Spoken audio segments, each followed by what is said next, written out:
নমস্কার। আজকের এই গুরুত্বপূর্ণ লাইভে আপনাদের স্বাগত জানাই। আজও একটু দেরি হয়ে গেল। আজকের এই লাইভের বিষয়, বেশ কিছু বিষয় আছে অত্যন্ত গুরুত্বপূর্ণ। ডোনাল্ড ট্রাম্প মোদি বৈঠক, সেখানে ভারত কি পেল, আমেরিকা কি পেতে চলেছে, এ বিষয়ে গুরুত্বপূর্ণ পর্যবেক্ষণ রাখব। তবে সব বিষয় কভার করা যাবে না। দুটি গুরুত্বপূর্ণ বিষয় তুলে আনব যা আপনাদের ভাবনার খোরাক যোগাবে। এছাড়া থাকছে শিক্ষায় রিসেট। এটা আমাদের দেশ, আমাদের এই মুহূর্তে যেখানে আমরা বসে আছি পশ্চিমবঙ্গ, ভারতবর্ষের মধ্যেই, এবং পাশের দেশ, প্রতিবেশী দেশ বাংলাদেশ তথা সমগ্র বিশ্বেই, বিশেষ করে এখন তৃতীয় বিশ্বে যে কর্মকাণ্ড চলেছে, শিক্ষায় রিসেট, টার্গেট সরকারি শিক্ষা মূলত অবশ্যই, সেই সঙ্গে পুরো খোল নলচে বদলে ফেলে নতুন বিশ্ব ব্যবস্থার উপযোগী করে তোলা। সেই লক্ষ্যেই বাংলাদেশের আদালতও একইভাবে আমাদের রাজ্যে যেভাবে আদালত কাজ করছে শিক্ষকদের বিরুদ্ধে, মূলত অবশ্যই সরকারি শিক্ষকদের বিরুদ্ধে, সে বিষয়ে গুরুত্বপূর্ণ পর্যবেক্ষণ যাতে আপনারা সতর্ক থাকতে পারেন। এই দুটি মূল বিষয় আজকের আলোচনায় উঠে আসবে এবং অবশ্যই সেই সঙ্গে থাকবে ডোনাল্ড ট্রাম্পের বিজ্ঞানী ছাঁটাই। আগে হ্যাঁ, ডোনাল্ড ট্রাম্প বেশ কিছু বিজ্ঞানী, ১৩০০ বিজ্ঞানী, যাদের আমরা বিজ্ঞানী বলেই আমাদের ভাবানো হয়েছে,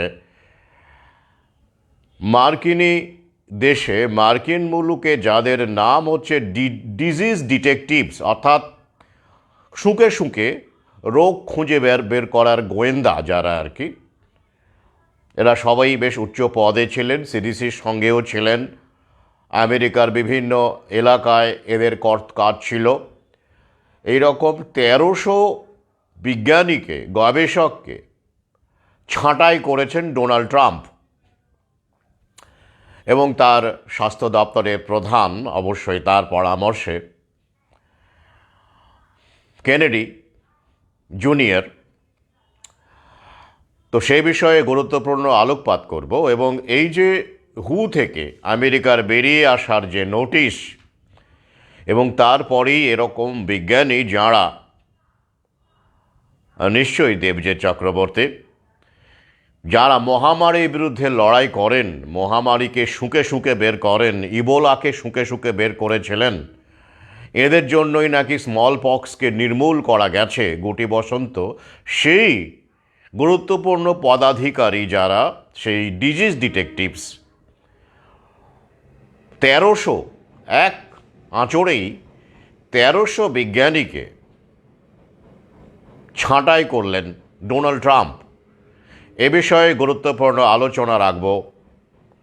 ভারত কি করছে, হুয়ের ব্যাপারে ভারত কি বলেছে সাম্প্রতিককালে, সেটিও এই প্রসঙ্গে আনব, যাতে করে আমরা যারা উচ্ছ্বসিত ছিলাম যে এই তো আমেরিকা হু থেকে বেরিয়ে এসছে, ডোনাল্ড ট্রাম্প অমুক করছে তমুক করছে, তার মানে এবার একটা সুখবর, আমাদের দেশেও আর প্যান্ডেমিক বলুন আর প্ল্যান্ডেমিক বলুন করতে পারবে না, গুঁজে দিতে পারবে না ভৌ ভৌ, এরকম অনেকে আশা করেছিলেন।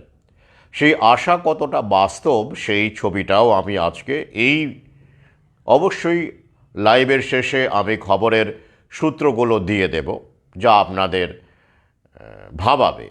আশঙ্কিত হবেন না, কারণ আশঙ্কা বা ভয় কিন্তু আমাদের দুর্বল করে দেয়। আমাদের একযোগে লড়াই করতে হবে, আর এই লড়াইকে আরও বেশি পুঞ্জীভূত এবং ঐক্যবদ্ধ করবার উদ্দেশ্যেই আমি এই আলোচনা করছি, কিন্তু ভয় পাওয়ানোর উদ্দেশ্যে নয়, মানসিক প্রস্তুতি দেওয়ার উদ্দেশ্যে। তো তার আগে আমি যা দেখতে পাচ্ছি সোশ্যাল মিডিয়া এবং অবশ্যই আপনারাও জানেন কি কুম্ভ, মহাকুম্ভ, পবিত্র লগ্নে, পবিত্র জলে সলিলে অবগাহন করে স্নান করে পূর্ণ অর্জনের জন্য যেসব মানুষ মরিয়া হয়ে ট্রেনে ভাঙচুর করছেন দেখতে পাচ্ছি, ভিডিও ভাইরাল হয়েছে। ট্রেনের কাঁচও ভেঙে দিচ্ছেন, উঠতে পারছেন না বলে, এরকম বহু দৃশ্য আমরা দেখেছি। ধর্মের নামে এরা কি ধার্মিক? মানে এই যে কুম্ভ করতে যাচ্ছেন, এত এত মানুষ কুম্ভ যাচ্ছেন, এখনও সেই যাত্রা অব্যাহত চলবে আরও কিছুদিন। তো সেই কুম্ভ যাত্রা কি ধর্মের পরিচায়ক?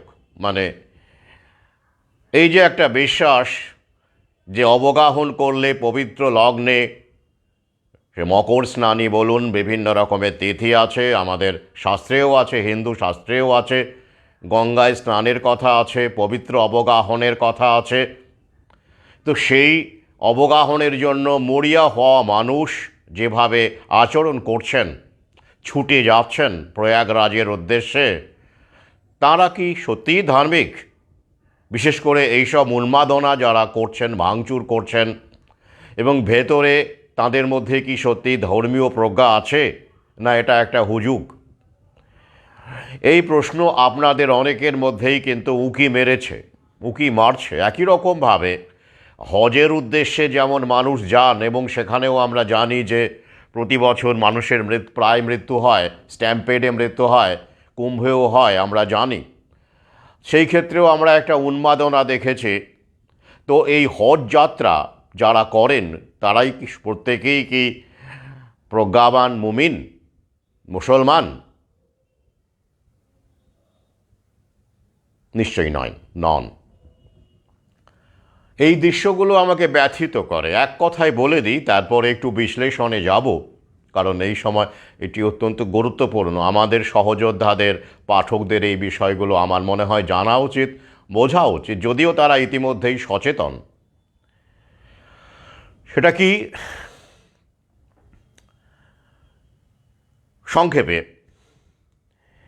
ভ্যাকসিনের লাইনে দাঁড়ানো মানেই যেমন বিজ্ঞান নয়, ভ্যাকসিনের লাইনে ভোরবেলায় লাইন দিয়ে ইট পেতে ভ্যাকসিন নেওয়ার জন্য মারামারি কাটাকাটি যেমন বিজ্ঞান নয়, তেমনই কুম্ভের জন্য এরকম মরিয়া হয়ে ওঠাও ধর্ম নয়। ওরা বিজ্ঞান মানে ভ্যাকসিন বুঝিয়ে দিয়েছে, আর আমরা সেইভাবে লাইন দিয়ে মরিয়া হয়ে ভ্যাকসিন নিই। বিজ্ঞানটা ওরা আমাদের মাথায় ঢুকিয়ে দিয়েছে যে ভ্যাকসিন মানে বিজ্ঞান, বিজ্ঞান মানে ভ্যাকসিন। তেমন করেও একটা উল্লেখযোগ্য সংখ্যক মানুষের মধ্যে ধর্ম ব্যবসায়ী বলুন আর এই জায়নিক শক্তিই বলুন, তারা ঢুকিয়ে দিয়েছে।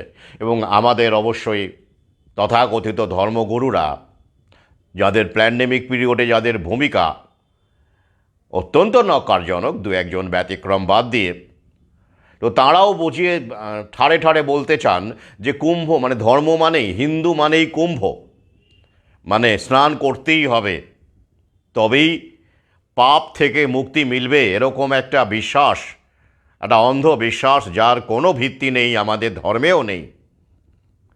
সেটা এমন একটা সময়ে আরও বেশি করে, আর ইতিমধ্যে তো ট্রেন কত কি দিচ্ছে, অনেকে বলছে বেশি দিচ্ছে, অনেকে বলছে কম দিচ্ছে, যাই হোক, এটা করে এই যে ধর্মকে আমাদের সামনে আরও নেতিবাচক করে তোলা হলো, এবং তথাকথিত নাস্তিক মার্ক্সবাদী যারা আছেন, আমি মার্ক্সবাদী বলি না, কারণ এরা করোনা মানে প্রবাহের ওই সময়ে আর কি ব্যাপক প্যানিকবাজি করেছিল। তারা বলবে এই যে দেখুন, ছি ছি ছি ছি ছি, এটা ধর্ম, এরম করে ভাঙছে, এরম করে মারামারি করছে, বাঁশ দিয়ে গুঁতোচ্ছে, এরা ধার্মিক? ধর্ম হচ্ছে এই দেখুন, আসুন নাস্তিক হন, মার্ক্সবাদী হন, বিজ্ঞান মনস্ক হন, অর্থাৎ ঠাড়ে ঠাড়ে ভ্যাকসিন গুজুন। এদের একটা অস্ত্র হয়ে গেল। মানে এই ব্যাপারগুলো আমি দেখতে পাচ্ছি, ভিডিওগুলো যখন শেয়ার করছে তারা অনেকেই এরকম লিখে দিচ্ছেন, এই যে ধর্ম, এই যে হিন্দু ধর্ম, বিজ্ঞান মনস্ক হন, বিজ্ঞানের পথে আসুন, অর্থাৎ ভ্যাকসিন নিন, বউ নিন, তাহলেই আপনি বিজ্ঞান মনস্ক। অর্থাৎ যাই করুন না কেন, এই যে কাজগুলো হচ্ছে তথাকথিত ধার্মিকরা ঘটাচ্ছে বা ঘটানো হচ্ছে, এই সবগুলোই কিন্তু তথাকথিত জায়নিস শক্তির হাতকেই মজবুত করছে। বাস্তবটা কি? কুম্ভে স্নান করলে, অবগাহন করলেই কি পাপ ধুয়ে যায়? শুধু কুম্ভই? আর কোনো মাধ্যম নেই? আর কিছু নেই? না, ব্যাপারটা কিন্তু তা নয়। ব্যাপারটা সংকীর্ণভাবে হুজুগে পরিণত করা হয়েছে। যেমন করে বিজ্ঞানকে সংকীর্ণ করতে ভ্যাকসিনে নামিয়ে দেওয়া হয়েছে, তেমন করে এই ধর্মকে, সনাতন ধর্মকে কুক্ষিগত করে সংকীর্ণ করতে কুম্ভে নামিয়ে নেওয়া হয়েছে। কুম্ভের তাৎপর্য কি তাই? আচ্ছা, অনেকে ব্যঙ্গ করে বলবেন যে গঙ্গা স্নান করলে বা পবিত্র লগ্নে অবগাহন করলে পাপ ধুয়ে যায়, এটা কীরকম কথা? ছি ছি ছি ছি, এটা বিজ্ঞান? এটা তো কুসংস্কার। আর তাই এই কারণে মানুষ এরকম লাখে লাখে মানুষ যাচ্ছে, মারামারি করছে, খেয়ে করছে। ছি ছি ছি ছি ছি, নাস্তিক হওয়া ভালো, বিজ্ঞানসম্মত হন। ব্যাপারটা এইরকম একটা জায়গায় ওরা নিয়ে যাবে বা যাচ্ছে, আমরা দেখতে পাচ্ছি, উই আর জাস্ট ওয়াচিং। ব্যাপারটা তা নয়। ব্যাপারটা এইরকম, আপনি যখন কোনো জ্ঞানত কোনো অন্যায় করেন, পাপ করেন, পাপের ডেফিনেশন কিন্তু যুগ যুগ ধরে বদলেছে, আপনারা জানেন, এই নিয়ে আলোচনার সুযোগ নেই। অর্থাৎ আপনি জ্ঞানত যেটাকে অন্যায় মনে করছেন, পাপ মনে করছেন, সেটাই আপনার কাছে পাপ। কিন্তু তাই এই পাপের ডেফিনেশন সবার কাছে সমান নয়, পুণ্যের ডেফিনেশন সবার কাছে সমান নয়। তাহলে আপনি যখন মনে করছেন যে আপনি সত্যিই কোনো পাপ করেছেন আপনার জ্ঞানত, যা করা উচিত ছিল না, পাপ সবসময় ক্রাইম হয় এমন নয়, কিন্তু ক্রাইম হলে পুলিশ ধরবে আপনাকে, অন্তত আপনি ক্রিমিনাল। অনেক ক্রাইম কিন্তু আবার ভালো কাজ করেও আপনি ক্রাইম করতে পারেন। এই যে আমরা লকডাউনে পথে নেমেছিলাম, সেটাও কিন্তু আমাদেরকে ক্রিমিনাল বলে দাগিয়ে দেওয়া হয়েছিল, আপনারা তো জানেন। যাই হোক, সেটা নিয়ে পরে ইংরেজি ক্লাসে আলোচনা করা যাবে, কোন ক্রাইম কাকে বলে, সিন কাকে বলে, বিভিন্ন রকমের রং কাকে বলে, বিভিন্ন রকমের যে ব্যাপারগুলো আছে। তো আমি সহজ করে এটা বললাম।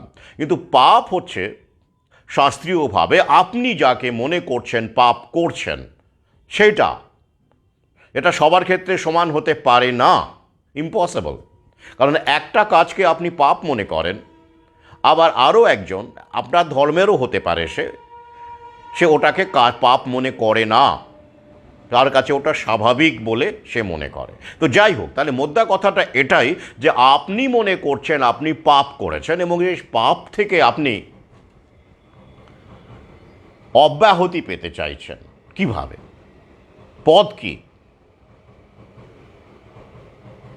শুধু আমাদের ধর্মেই এই পথের কথা? আমি হিন্দু শব্দটি বেদ উপনিষদে নেই, আমি বোঝানোর জন্য বলছি সহজ করে। এ নিয়ে আমার ভিন্ন লাইভ আছে, লেখালেখি আছে। তাহলে শুধু হিন্দু ধর্মেই বা সনাতন ধর্মেই কি এই পাপ স্খলনের কথা আছে? মানে অনুতাপ করা, রিপেন্ট করা যাকে বলে, আপনি অনুতাপ করছেন, আপনি পাপ ধুয়ে ফেলার চেষ্টা করছেন? না, সব ধর্মেই এটা আছে। ইহুদি ধর্মে এটাকে তাসেবা বলা হয়। ইসলামে তওবা করার ব্যাপার আছে। খ্রিশ্চানরা কনফেস করে, কনফেশন আছে তাদের, ভিন্ন ভিন্ন পদ্ধতি। কিন্তু এই যে আমি পাপ করেছি, হে প্রভু আমাকে ক্ষমা করো, এই যে বোধটা, এটা সব ধর্মেই আছে, বিভিন্ন রকম পদ্ধতি প্রকরণে আছে। আর সনাতন ধর্মে, আমাদের ধর্ম যেহেতু মানে আদির, অনেক আগেকার, বিশেষ করে নদী কেন্দ্রিক যে সভ্যতাগুলো গড়ে উঠেছিল, সে সময়, সেখানে দেখবেন সব ক্ষেত্রেই কম বেশি নদীর একটা ভূমিকা থাকে।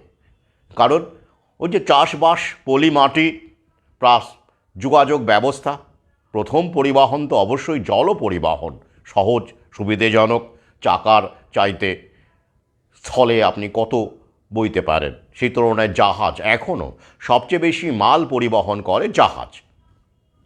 তো নদীর একটা বড় ভূমিকা ছিল, তা নদী সেখানে পুজো করা হয়। আমাদের দেশেও দেখবেন গঙ্গা একটা প্রতীক মাত্র, সেটা যে কোনো নদী হতে পারে, কিন্তু গঙ্গা যেহেতু একটা গুরুত্বপূর্ণ নদী আমাদের দেশে, এবং এই গঙ্গাকে কেন্দ্র করে চাষবাস, কৃষি জীবন থেকে শুরু করে একটা বড় রকম ব্যাপ্তি ঘটেছিল আমাদের দেশে, তাই এই নদী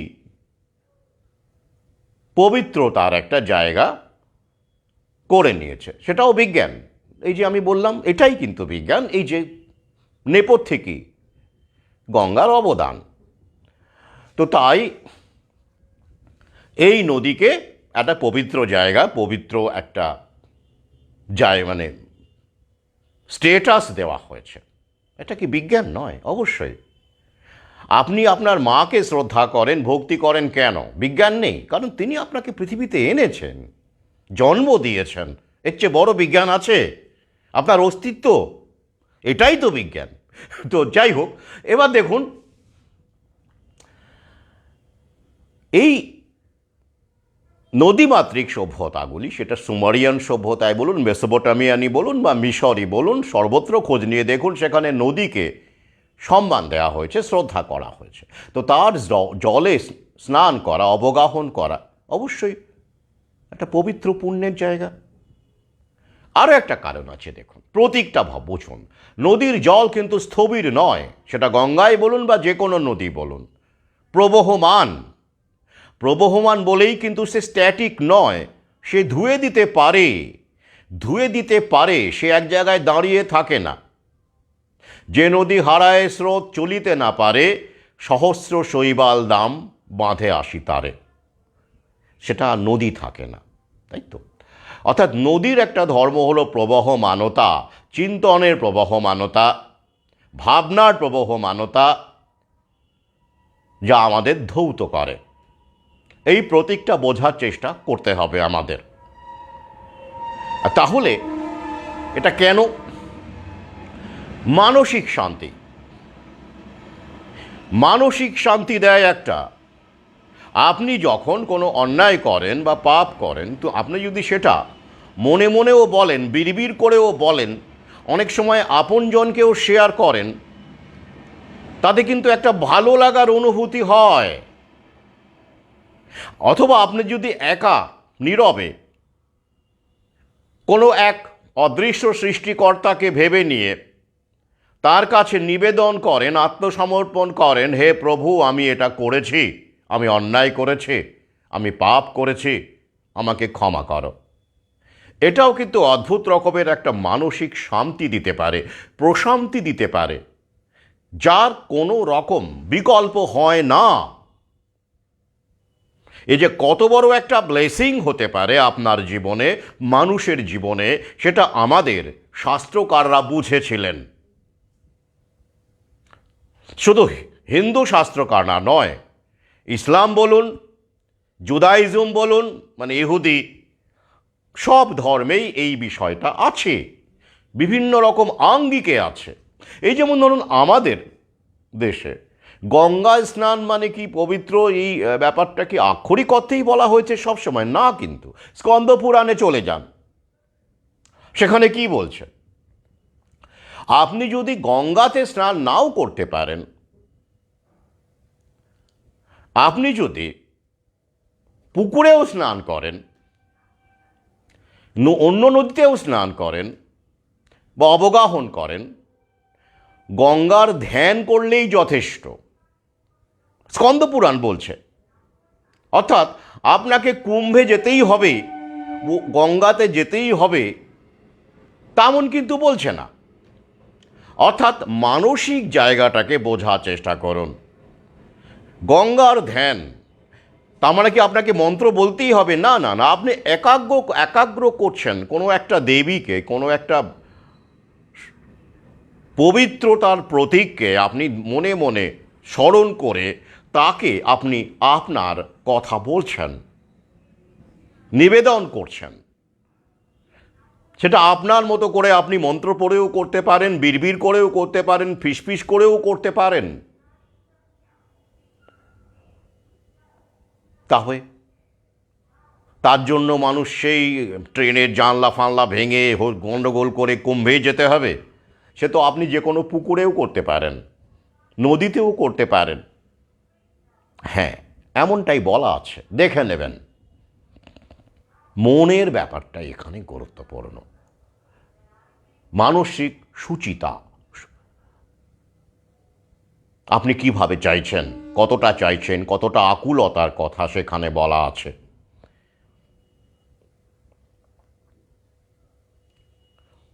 তাই ওটা ধর্ম নয়। এরকমভাবে কুকুর বেড়ালের মতো একটা হুজুগের যেমন করে ভ্যাকসিনের লাইন দিতে যাচ্ছিল, আমি সেই দৃশ্যটাকেই আমি দেখতে পেলাম। আমার পুনরাবৃত্তি বলে মনে হলো আর কি। সেই সময় ভ্যাকসিনের জন্য মারামারি হয়েছিল, সেই সব ভিডিও আমরা দেখেছি।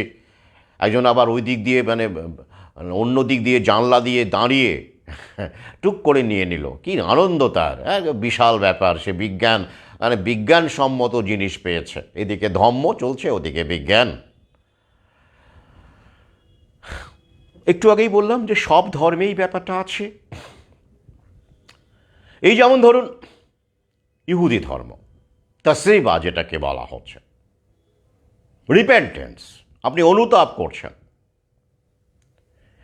তবে ইহুদি ধর্মের ক্ষেত্রে যেটা বলা আছে সেটা ওই অন্য কাউকে নয়, সরাসরি ঈশ্বরকেই বলতে হবে। মানে ওদের যে সৃষ্টিকর্তা বলে যাদের বিশ্বাস করে তাকেই বলতে হবে। অর্থাৎ ডাইরেক্টলি ঈশ্বরকে বলো, কোনো মাঝখানে কোনো প্রতিনিধির দরকার নেই। তার কাছে ক্ষমা চাও, ফরগিভনেস চাও, পাপের কথা স্বীকার করো, সরাসরি গডকে জানাও। তা সেবা বলা হচ্ছে। খ্রিস্টান ধর্মে কি আছে? কনফেশন। খ্রিস্টান ধর্ম এক্ষেত্রে একটু উদার, সেক্ষেত্রে কিন্তু তিনখানা অপশনই আছে সেখানে। কি? আপনি সরাসরি ঈশ্বরকে বলতে পারেন আপনার পাপের কথা, ক্ষমা চাইতে পারেন, হে ঈশ্বর আমাকে ক্ষমা করো। অথবা আপনি কোনো প্রিস্টের সামনে দেখবেন, এরকম অনেক সিনেমাতেও আপনারা দেখেছেন, একটা পর্দা দেওয়া থাকে, কনফেশন বক্স বলা হয়। সেখানে আপনি গেলেন, পুরোহিত আপনাকে দেখতে পাচ্ছেন না, প্রিস্ট আপনাকে দেখতে পাচ্ছেন না, ফাদার আপনাকে দেখতে পাচ্ছেন না, আপনিও দেখতে পাচ্ছেন না, কিন্তু কণ্ঠস্বর শোনা যাচ্ছে। আপনি আপনার পাপের কথা, অন্যায়ের কথা সেখানে বললেন, ফাদার শুনলেন। আপনাকে তিনি দেখতে পেলেন না, জানতেও পারলেন না, তিনি সেটা গোপন রাখবেন, এটাই শর্ত আর কি। এবং আপনাকে মনোবল জোগালেন, বললেন মে গড ব্লেস ইউ, আসুন নতুন জীবন শুরু করুন, যা করার করে ফেলেছেন, এবার সত্যের পথে চলুন, আলোর পথে চলুন, ইত্যাদি ইত্যাদি। অর্থাৎ খ্রিস্টান ধর্মে আপনি পাদ্রিকেও বলতে পারেন এরকম কনফেশন বক্সে, সেখানে পর্দা ছাড়াও আপনি, আপনার উপর নির্ভর করবে আপনি পর্দা রাখবেন কি রাখবেন না, বা সেই ফাদার যে চার্চে যেমন সিস্টেম আছে। আর কি? খ্রিস্টান ধর্মে আরও একটা পথ আছে, আপনি আপনার প্রিয়জনকেও এটা বলতে পারেন, কনফেস করতে পারেন। অর্থাৎ পাদ্রি হতে পারে, সরাসরি ঈশ্বরকে আপনি বলতে পারেন, অথবা আপনার খুব কাছের মানুষ, কাছের বন্ধু, তাকেও আপনার এই পাপের কথা, অন্যায়ের কথা বলে প্রার্থনা করতে পারেন। এবং আপনারা দুজনে মিলে মিলিতভাবে প্রার্থনা করতে পারেন, হে ঈশ্বর আমাকে ক্ষমা করো। তাই তো? ইসলাম ধর্মেও তওবা করার কথা বলা আছে, এবং সেখানে সরাসরি সৃষ্টিকর্তার কাছেই নিবেদন করতে হবে, প্রার্থনা করতে হবে, এমনই বলা আছে। তাহলে এই যে পাপ থেকে মুক্তি রিপেন্টেন্সের মাধ্যমে, প্রায়শ্চিত্তের মাধ্যমে, স্বীকারোক্তির মাধ্যমে, ক্ষমা চাওয়ার মাধ্যমে, তো সব ধর্মেই তো আছে। আমাদের ক্ষেত্রে গঙ্গার নদীর একটা বড় ভূমিকা, কৃষিকাজের একটা বড় ভূমিকা, সেটা প্রথমেই বলেছি। তাই নদীর ব্যাপারটা এসেছে, তাই নয় কি? এটা কি বিজ্ঞান? এটাও তো বিজ্ঞান। বিজ্ঞানের বাইরে কিছু না। আবার দেখুন, এই প্রসঙ্গে মনে পড়ে গেল হজ যাত্রা, যেটা ইসলামের একটা অন্যতম পিলার বলা হয়। সামর্থ্য এবং শক্তি আছে, শারীরিক শক্তি আছে বা অর্থনৈতিক ক্ষমতা আছে, এমন প্রতিটি মুসলমানেরই হজ্জ করার কথা বলা আছে ইসলামে। সেটা আমরা জানি। অনেক ইসলাম ধর্মী মানুষ আমার লাইভ এই মুহূর্তে দেখছেন বা দেখেন, তারাও জানেন অবশ্যই এবং চেষ্টা করেন যাওয়ার, কেউ কেউ গিয়েওছেন। কিন্তু প্রশ্ন হচ্ছে, যদি কেউ না যান, যেতে না পারেন, তাহলে কি তিনি এই সওয়াবটা পাবেন না? মানে এই যে হজের যে একটা, আমরা যদি শুদ্ধ আমাদের মতো বাংলায় পুণ্যই বলি, সেটা কি তিনি অর্জন করতে পারবেন না? আলবাত পারবেন। কেন পারবেন না? এক্ষেত্রে নিয়তটাই বড় কথা। সহি বুখারি মুসলিমে চলে যান, আমি যতটা পড়েছি, ভুল হলে মার্জনা করবেন। আমি একটা মাত্র বলছি, এরকম 8-10টা মানে আমল আছে যার মাধ্যমে প্রমাণ হয় যে মক্কা মদিনায় না গিয়েও সওয়াব হাসিল করা যায়, অর্জন করা যায়। আমি একটি বলবো, কিন্তু ওই যে নিয়তটা থাকতে হবে। ধরান এমন কোনো মুসলমান মুমিন যিনি অন্তর থেকে, প্রাণ থেকে চান, হজ্জ করতে চান প্রাণ থেকে, ভেতর থেকে চান, কিন্তু কোনো কারণে পারছেন না, যাওয়া হচ্ছে না, তো সেই ক্ষেত্রে কিন্তু সেই প্রতীকী সওয়াবের কথা কিন্তু পরিষ্কারভাবে সহি বুখারি মুসলিমে বলা আছে, হাদিসে। আমি একটি বলি, তাবুকের যুদ্ধ 630 খ্রিস্টাব্দ এরকম সময় ঘটেছিল। অক্টোবর মাসে, মতান্তরে ডিসেম্বর মাসে, যাই হোক, ক্যালেন্ডারটা বড় কথা নয় এখানে। সেখানে জানা গিয়েছিল যে রোমান সাম্রাজ্য, সেই সময় বাইজেন্টিয়ান সাম্রাজ্য, তারা এই আরবকে, ভূখণ্ড যেটা ইসলামের তখন উদ্ভব ঘটেছিল, বিস্তার হচ্ছিল রাসূলের নেতৃত্বে, সেটা দখল করতে আসছে। তো হযরত মুহাম্মদ যুদ্ধের জন্য তৈরি হলেন খবরটা পাওয়া মাত্র। এটি তার জীবনের শেষ যুদ্ধ, যেখানে তিনি অংশ নিয়েছিলেন সরাসরি। মোটামুটিভাবে জানা যায় যে তিনি 27খানা এরকম ছোট বড় যুদ্ধে সরাসরি অংশগ্রহণ করেন এবং নেতৃত্ব দেন। তো এই তাবুকের যুদ্ধে তার সঙ্গে মোটামুটি 30 থেকে 40 হাজার সাহাবী এবং ইসলামের বান্দা যারা, তার আহ্বানে সাড়া দিয়েছিলেন এবং যুদ্ধে অংশগ্রহণ করেছিলেন। যদিও যুদ্ধ সেভাবে হয়নি, কারণ সন্ধি হয়েছিল বলা হয় আর কি। এই রাসূলের এত মোবিলাইজেশন দেখে সন্ধির প্রস্তাব আসে, এরকমই বলা হয়। আবার কেউ কেউ মতান্তরে বলেন যে না, সেরকম কিছু ঘটেনি, খবরটা নাকি গুজব ছিল, এরকম নাকি রোমান বাহিনী নাকি সেখানে আদৌ আসেনি, এরকম। যাই হোক, ওটা বড় কথা নয়। আমি যে উদ্দেশ্যে এটা বলছি সেটাই বড় কথা। কি, তখন যুদ্ধের শেষে যখন সাহাবীরা যে যার কাজে আবার ফিরে যাচ্ছেন, এত হাজার হাজার, 30 থেকে 40 হাজার মানুষ সমবেত হয়েছিলেন, তখন রাসূল কি বললেন তাদের উদ্দেশ্যে? বলেছিলেন এটাই, যে যারা ইচ্ছে থাকা সত্ত্বেও এই পবিত্র কাজে, এই তাবুকের যুদ্ধ, এই পবিত্র কাজে আসতে পারলেন না, দূর থেকে আমাদের সঙ্গে ছিলেন, আন্তরিকভাবে সঙ্গে ছিলেন, প্রাণ মন দিয়ে আমাদের সঙ্গে ছিলেন, তারাও কিন্তু একই রকম পুণ্য অর্জন করলো।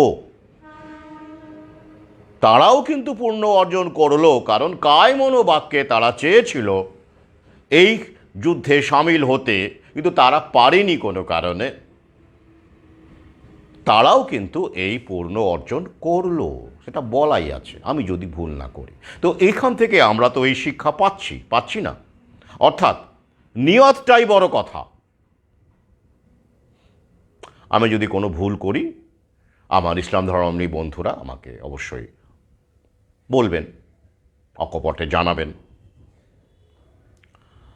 তাহলে এই যে ভেতর থেকে উঠে আসা নিয়তি বলুন, প্রার্থনায় বলুন, আকুলতায় বলুন, প্রজ্ঞায় বলুন, সেটা কোথায় এখন? যা হচ্ছে সব বাইরের হচ্ছে, বাহ্যিক ব্যাপার নিয়ে মাতামাতি হচ্ছে, হুজুগ হচ্ছে। আর এই কারণেই মানুষ এখন পথভ্রষ্ট, বিচ্ছিন্ন, বিচ্যুত, একে অপরের থেকে দূরে সরে যাওয়া আলোকবর্ষ দূরে গ্রহের মতো। যাই হোক, এবার মূল প্রসঙ্গে আসি। এটা আমি বললাম কারণ যে দৃশ্যগুলো দেখছি, প্রতিক্রিয়া তো হয়, আপনারা তো জানেন, আপনাদের মধ্যেও প্রতিক্রিয়া হয়, প্রশ্ন জাগে, এটা খুবই স্বাভাবিক।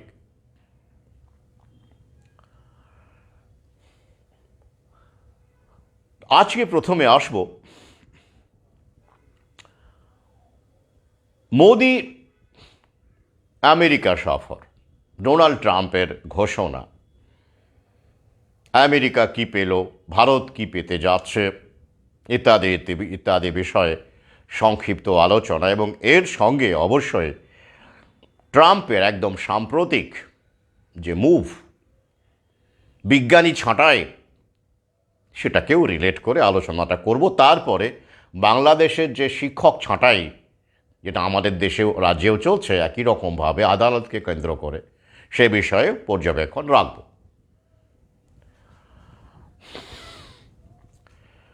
নরেন্দ্র মোদী মহাশয়, ডোনাল্ড ট্রাম্পের বৈঠক, হাসি মুখ ছবি আমরা দেখেছি।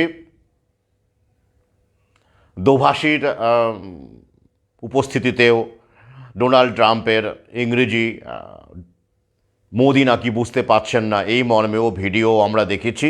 সেটা বড় কথা নয়, ইংরেজি তাকে ভালো করে বুঝতেই হবে, আমেরিকান ইংরেজি তাকে বুঝতেই হবে, মার্কিনি অ্যাকসেন্ট তাকে বুঝতেই হবে, আমি তেমনটাও বলছি না।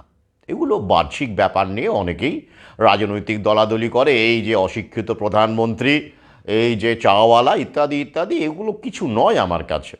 প্রশ্ন এটাই, যদি এখন নরেন্দ্র মোদীর পরিবর্তে যদি মনমোহন সিংয়ের মতো শিক্ষিত, উনি তো নিঃসন্দেহে শিক্ষিত মনমোহন সিং, বা আরও শিক্ষিত কেউ যদি থাকতেন, বা অমর্ত্য সেনা যদি থাকতেন, বা বাংলাদেশে তো আমরা দেখেছি নোবেল প্রাইজ পেয়েছেন মোহাম্মদ ইউনূস সাহেব, তিনি আছেন, তো যেই থাকুন না কেন তাকে তো একই কাজই করতে হতো।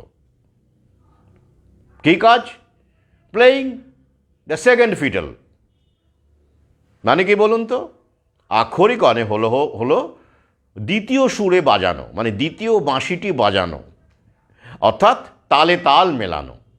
প্রথমে যে একটা বাঁশি বাজে দেখবেন, বাঁশির বা যে কোনো ক্ষেত্রে প্রথমে যে মেন যে বাঁশি বাজক, বংশী বাদক, তিনি শুরু করেন। এবার সঙ্গে দেখবেন আরও একজন থাকে বা একাধিক থাকতে পারে, তারা মাঝে মাঝে একটুখানি সেখানে সাপ্লাই দেয়, সুরের যোগান দেয়।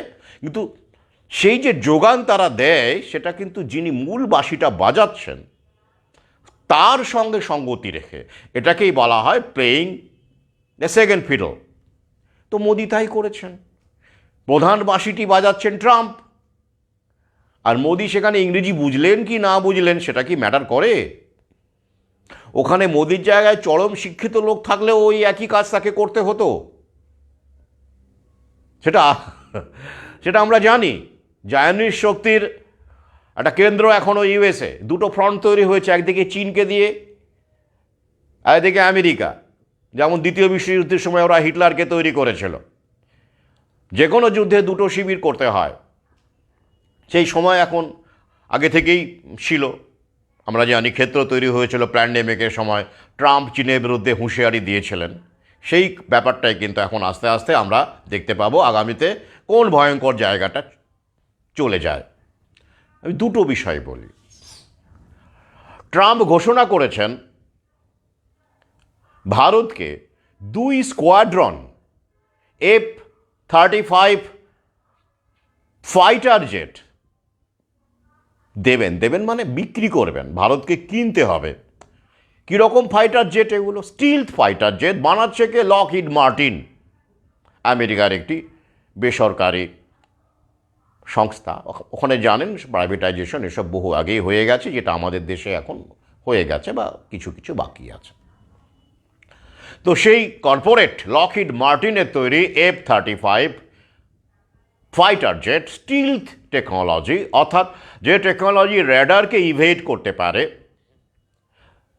বিশেষ প্রযুক্তির মাধ্যমে, যদিও ডিটেকশন একদমই করা যাবে না, কোনো র্যাডারেই ধরা, কনভেনশনাল র্যাডারে ধরা পড়বে না, কিন্তু অত্যাধুনিক যে র্যাডার আছে তো সেইখানে সব এয়ারক্রাফটই ধরা পড়ে। তবে হ্যাঁ, কঠিন হয়, সহজে ধরা পড়ে না।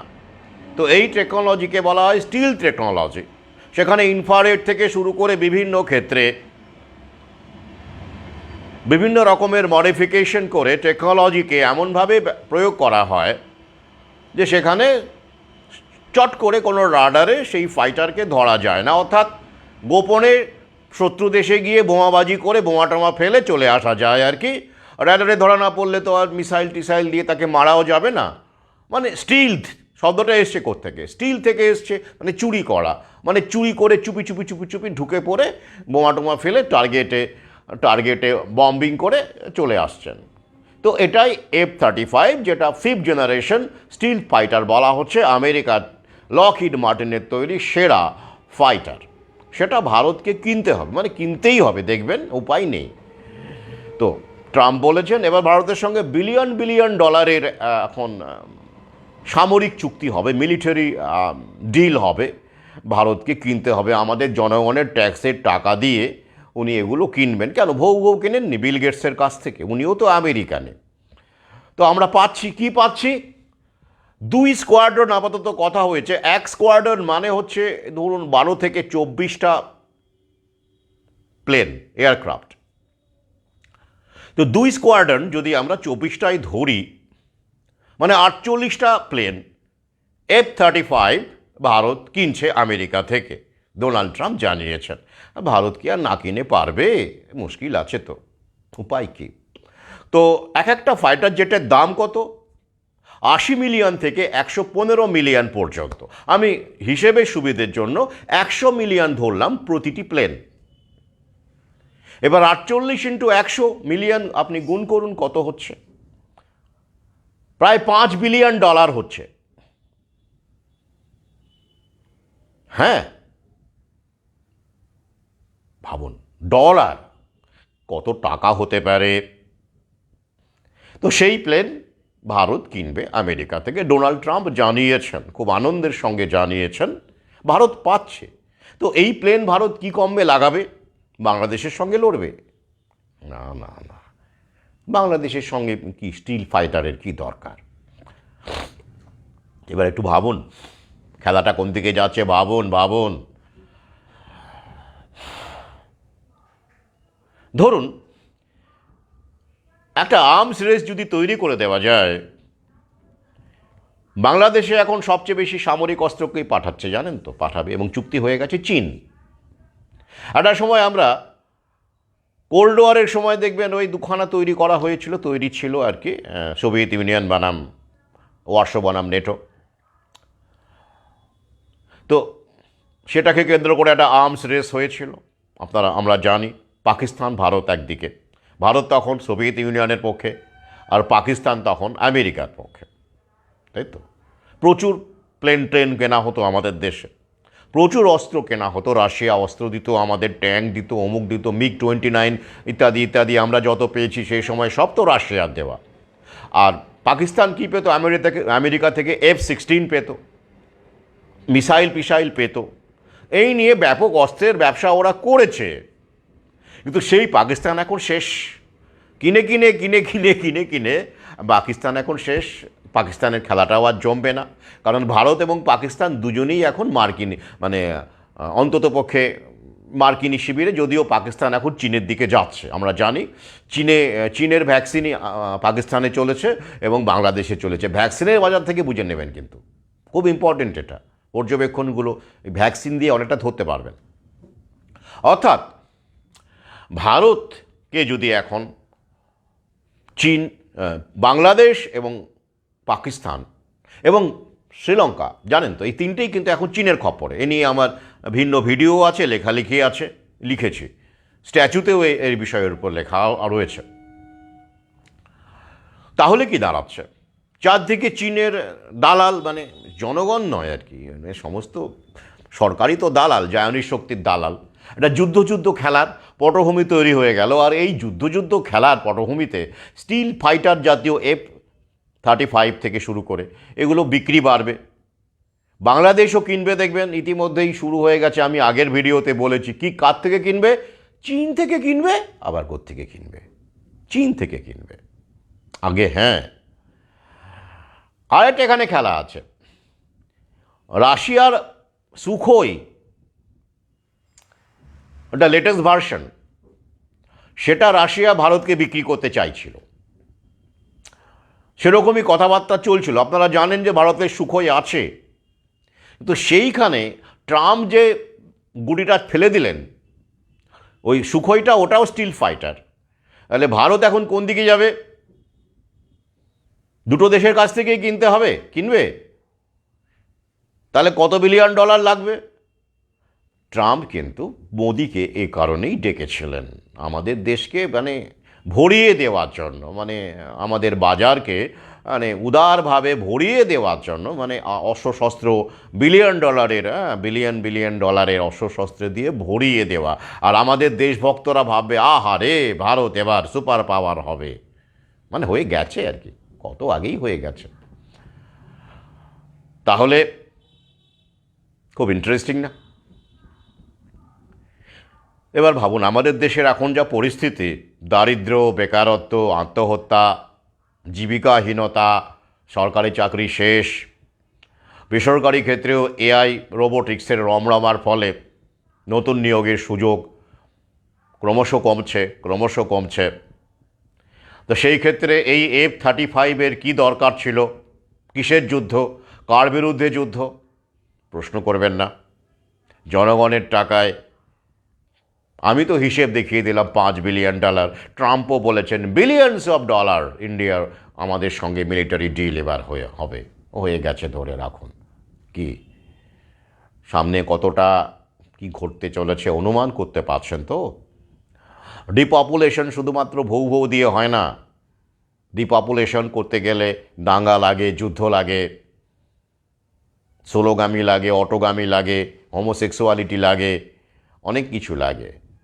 তো একদিকে বাজার যেমন হবে ওদের, অপরদিকে ওদের সেই উদ্দেশ্যটাও সফল হবে। এ তো গেল যুদ্ধের গল্প, মানে আর্মস ডিলিংয়ের গল্প, মিলিটারি ডিলিংয়ের গল্প। আমেরিকা ভারতকে আর কি দিচ্ছে? দারুণ শিক্ষা দিচ্ছে। আগে হ্যাঁ, শিক্ষাই তো বটে। কারণ মোদি ঘোষণা করেছেন আমেরিকান বিশ্ববিদ্যালয়গুলি ভারতের মাটিতে এখন ক্যাম্পাস খুলতে পারবে সরাসরি, অনলাইন, একদম অফলাইন ক্যাম্পাস। মানে সেরা, মানে গ্লোবাল এডুকেশনটা সেরা, বেস্ট এডুকেশন যেটা আমরা এবার পাবো, আমেরিকানরা আমাদের শিক্ষা দেবে। আমেরিকান বিশ্ববিদ্যালয়গুলি ভারতের মাটিতে, ডজন বিশ্ববিদ্যালয় ভারতের মাটিতে তাদের ক্যাম্পাস খুলতে চলেছে। জাতীয় শিক্ষানীতিতে এটা বলাই আছে। আমি অমৃত ব্রত দ্বিতীয় খণ্ডে দেখবেন, যেখানে প্রায় 40-50 পাতার একটা আলাদা আর্টিকেল আছে জাতীয় শিক্ষানীতির ওপর। আমার মনে হয় প্রতিটি মানে মননশীল মানুষ, পাঠক এবং শিক্ষকের পড়া উচিত, যেটা আমি লকডাউনের সময় লিখেছিলাম, ওই 2020 সালেই। তো সেখানে এগুলো বলা আছে, সেগুলো এখন ঘটছে। তাহলে এবার বুঝুন, এই যে বিশ্ববিদ্যালয়গুলি, মার্কিনী বিশ্ববিদ্যালয়গুলো যে ভারতে আসছে, ক্যাম্পাস খুলবে, মোদি জানিয়েছেন, মানে আমেরিকার উপহার। উপায় কি? ট্রাম্প যেমন বলেছেন তিনি ঘোষণা করেছেন, তাতে কারা পড়বে? কত শতাংশ পড়ুয়া সেসব বিশ্ববিদ্যালয়ে পড়তে পারবে? আপনারা বলতেই পারেন একটা অপশন তো থাকলো, অবশ্যই কারো না কারো তো সুবিধা হবেই। যারা AI নিয়ে টপ লেভেলে, মানে কিছু তো কর্মসংস্থান হবে। একদম তো ওদের লোক লাগবে না এমন নয়। সেটা মধ্যবিত্তের বিনাশ হতে পারে। উচ্চবিত্তের ছেলেমেয়েরা এবং মধ্যবিত্ত থেকে 1-2% যারা উচ্চবিত্তে যেতে পারবেন by hook or by crook, তাদের ছেলেমেয়েরা ভারতবর্ষে, সেটা দেখা গেল হয়তো 2% বা 1%, তারা এইসব বিশ্ববিদ্যালয়ে পড়বে। এবার দেখুন, ভারতবর্ষের যা লোকসংখ্যা, তার 1% মানেও কিন্তু 1 কোটির উপরে, তাই নয় কি? সেটাও তো ওদের কাছে ভালো একটা ব্যবসা, বিজনেস প্রপোজিশন।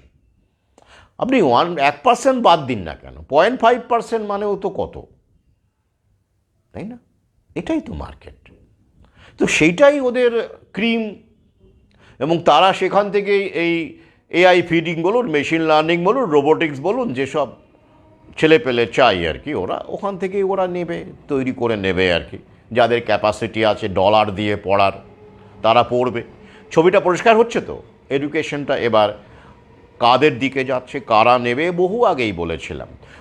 ওরা একটুখানি ফ্রি এডুকেশন দিয়েছিল একটা সময়, মগজ ধোলাইয়ের জন্য আর কি দিয়েছিল। তাছাড়া তখন সোভিয়েত ইউনিয়ন ক্ষমতায় ছিল, মানে সেই সময় আমাদের শিক্ষানীতিগুলো হয়েছিল ভারতবর্ষের মিক্সড ইকোনমি, যেটা মিশ্র অর্থনীতি আমরা বলি, অর্থাৎ যেখানে সরকারেরও অংশগ্রহণ থাকবে, সরকারও শিল্প গড়বে, সরকারও কারখানা গড়বে, এবং প্রাইভেট প্লেয়াররাও করবে, এই দুটোই পাশাপাশি চলছিল।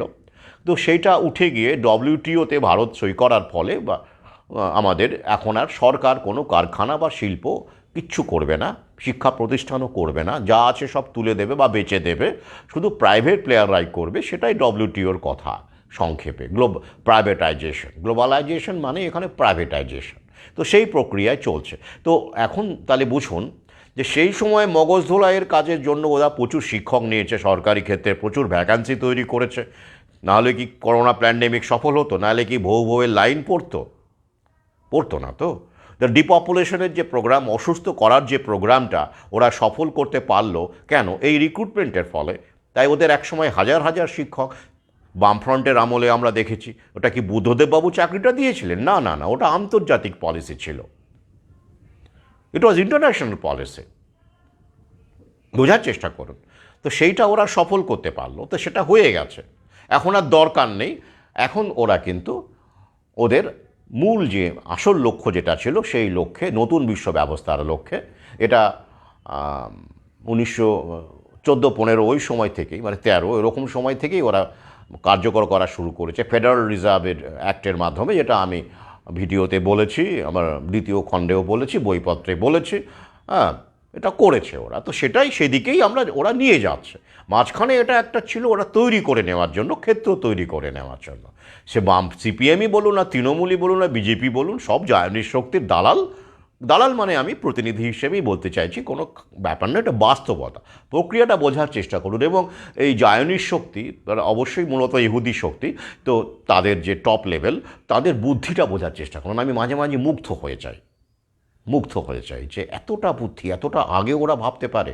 এবং বাংলাদেশে যে প্রক্রিয়াটা ওরা করছে, 32 নম্বর ধানমন্ডির বাড়ি ভেঙে মানুষকে ওই দিকে ডাইভার্ট করে দিয়ে যে কী কাণ্ডগুলো ভেতরে ভেতরে করে চলছে, সেটাও আমি যখন দেখে মুগ্ধ হই। প্রশংসা না করে পারা যায় না। চোজেন পিপুল বলা হয়েছে ওদের। ওরা একসময় রাসূলও এই ইহুদিদের প্রশংসা করেছিলেন। পরবর্তীকালে তিনি বলেছেন যে তারা বিচ্যুত হয়েছে, কিন্তু প্রশংসা করেছিলেন কিসের জন্য? তাদের ধর্মনিষ্ঠার জন্য। কিন্তু সে ধর্মনিষ্ঠা আর নেই, কিন্তু বুদ্ধিটা আছে, ব্রেনটা আছে। সেই ব্রেনটাকে তো সাধুবাদ দিতেই হবে, সেটা যে উদ্দেশ্যেই তারা লাগাক না কেন। তো আমার যেটা মনে হয়, মহাকালের একটা সম্মতি তো এখানে আছেই, যেখান থেকে ওই যে ব্লেসিং ইন ডিসগাইজ, যেখান থেকে আমরা জাগছি। আমরা তো ঘুমিয়েছিলাম, সবাই জাগেনি এখনও, সবাই একসঙ্গে আমরা ঘুমোই না, এটাও যেমন ঠিক, সবাই একসঙ্গে জাগি না, এটাও একই রকমভাবে ঠিক। তো সেই জাগরণ প্রক্রিয়াও একই সাথে হবে না। আমরা সংখ্যায় বাড়ছি, ইটস রিয়ালিটি, আমরা বাড়ছি। তো এই ব্যাপারটারও জরুরি ছিল বলে মহাকাল এই ব্যাপারটাতে একটা নীরব সম্মতি দিয়েছেন। খুব জরুরি ছিল এটা। তো যাই হোক, তাহলে এই প্রাইভেট যেটা বিশ্ববিদ্যালয়গুলো, আমেরিকান বিশ্ববিদ্যালয়গুলো ভারতের অবশ্যই রাজধানী শহরগুলোতেই আসবে মূলত। ওরা তো গ্রামেগঞ্জে ঘাঁটি গাড়বে না। মেট্রো শহরগুলো, কলকাতা বলুন, এদিকে বম্বে, মুম্বাই, দিল্লি, চেন্নাই, বা আরও যেসব সেকেন্ড ক্যাটেগরির সিটি আছে সেখানে, যেমন পশ্চিমবঙ্গের যেমন দুর্গাপুর, শিলিগুড়ি, এই জায়গাগুলো যেখানে ওরা বিজনেসটা করতে পারবে। এবং ওদের তো আর লাখ লাখ স্টুডেন্ট দরকার নেই। কোটি কোটি কোটি স্টুডেন্ট দরকার নেই ওদের। মোটামুটিভাবে প্রতিটা ক্যাম্পাসে যদি ওরা 100 করে 150 করে বা 200 করে স্টুডেন্টও পায়, ওদের যা ডলার স্ট্রাকচার, ফি স্ট্রাকচার হবে যথেষ্ট। আর আমাদের দেশের মানুষ গ্ল্যামারের পেছনে মার্কিনী বিশ্ববিদ্যালয়, অনেকে কত খরচা করে বাইরে পড়তে যায় জানেন তো, কত ঘটি বাটি বিক্রি করে বাইরে পড়তে যায়। ট্রাম্প তো এবার সেখানে সব অ্যালাউ ট্যালাউ করবে না জানেন তো। তো এখন ট্রাম্প তাহলে বুদ্ধি করে কি করলো, না বাবা তোমরা আসবে না এখানে, আমাদের এখানে কঠোর ব্যাপার, আমরা বাইরের লোকজন আমরা নিচ্ছি না, আমেরিকা ফার্স্ট, আমরাই তোমাদের কাছে যাচ্ছি এডুকেশন নিয়ে। পলিসিটা ভালো না? আমেরিকার বর্ডার এখন আপনারা জানেন, কিছুদিন আগে আমি ভিডিওতে বলেছি, হাতকড়া পরিয়ে 100 জনেরও বেশি ভারতীয়কে ওরা আমাদের দেশে পাঠিয়ে দিয়েছে সেনাবাহিনীর প্লেনে করে, ভাবতে পারেন। তো ভারতের সেনাবাহিনীর, আমেরিকান সেনাবাহিনীর প্লেন নামা শুরু হয়ে গেল।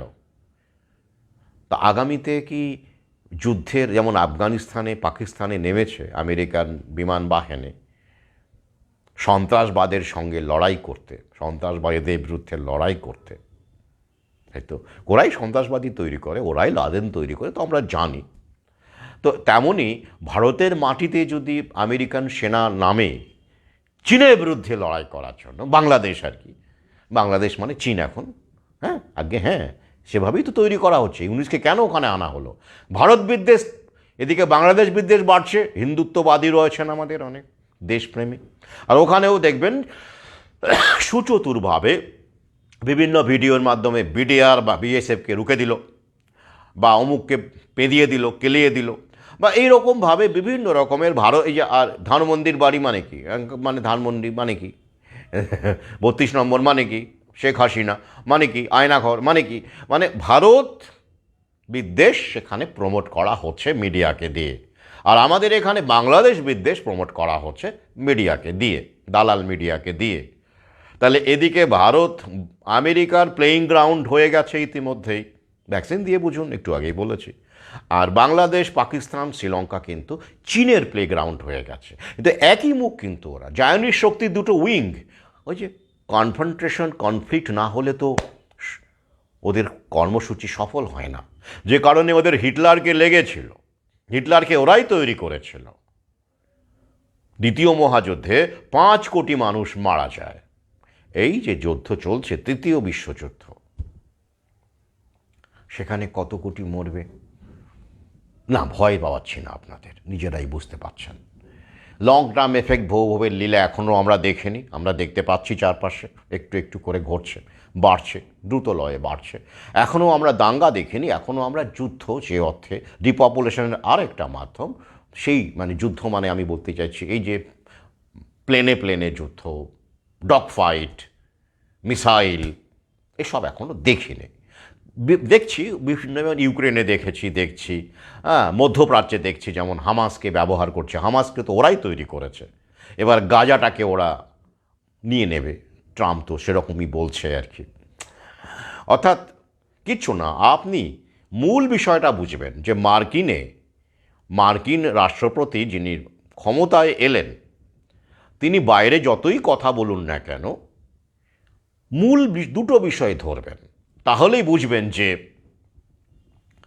তিনি জায়নির শক্তির পক্ষে কাজ করছেন, কতটা পক্ষে, কন্ট্রোল অপোজিশন হিসেবে কাজ করছেন, না বিপক্ষে কাজ করছেন। কি বিকল্প কোনো মুদ্রা তিনি তৈরি করলেন কিনা, বিকল্প কোনো ব্যাংকিং ব্যবস্থা তৈরি করলেন কিনা, করেননি। অর্থাৎ গেল, ট্রাম্প করেননি, করলেই ওরা আর ওকে বাঁচিয়ে রাখতে না। সাদ্দাম হোসেনকেও সরিয়ে দিয়েছে, গাদ্দাফিকেও সরিয়ে দিয়েছে। এ নিয়ে আমার ভিন্ন আলোচনা আছে, চক্রব্যূহের দিন রাত্রিতেও বলেছি। তো এবার বাকি থাকলো কি, ইসরায়েল পলিসি, মধ্যপ্রাচ্য পলিসি। অর্থাৎ আমেরিকান রাষ্ট্রপতি, American think tank white house কি হয়ে, কাদের হয়ে কাজ করছে বোঝার সহজতম পদ্ধতি যে তিনি তার ইসরায়েল পলিসিটা কেমন, ইসরায়েলের প্রো ইসরায়েলের পক্ষে না বিপক্ষে, অবশ্যই পক্ষে, এবং মারাত্মক রকম পক্ষে। আর বাকি থাকছে হেলথ সিস্টেম, আসছি আমি, ওটা কেন, কোন কৌশলে করা হচ্ছে, কন্ট্রোল অপোজিশন হিসেবে কেন ট্রাম্পকে ব্যবহার করা হচ্ছে, আমেরিকা ফার্স্ট স্লোগান কেন, এটা আমি বহুবার আগে বলেছি, আরও একবার বলবো, ভিন্ন অ্যাঙ্গেলে বলবো। তাহলে গেল এটা শিক্ষা।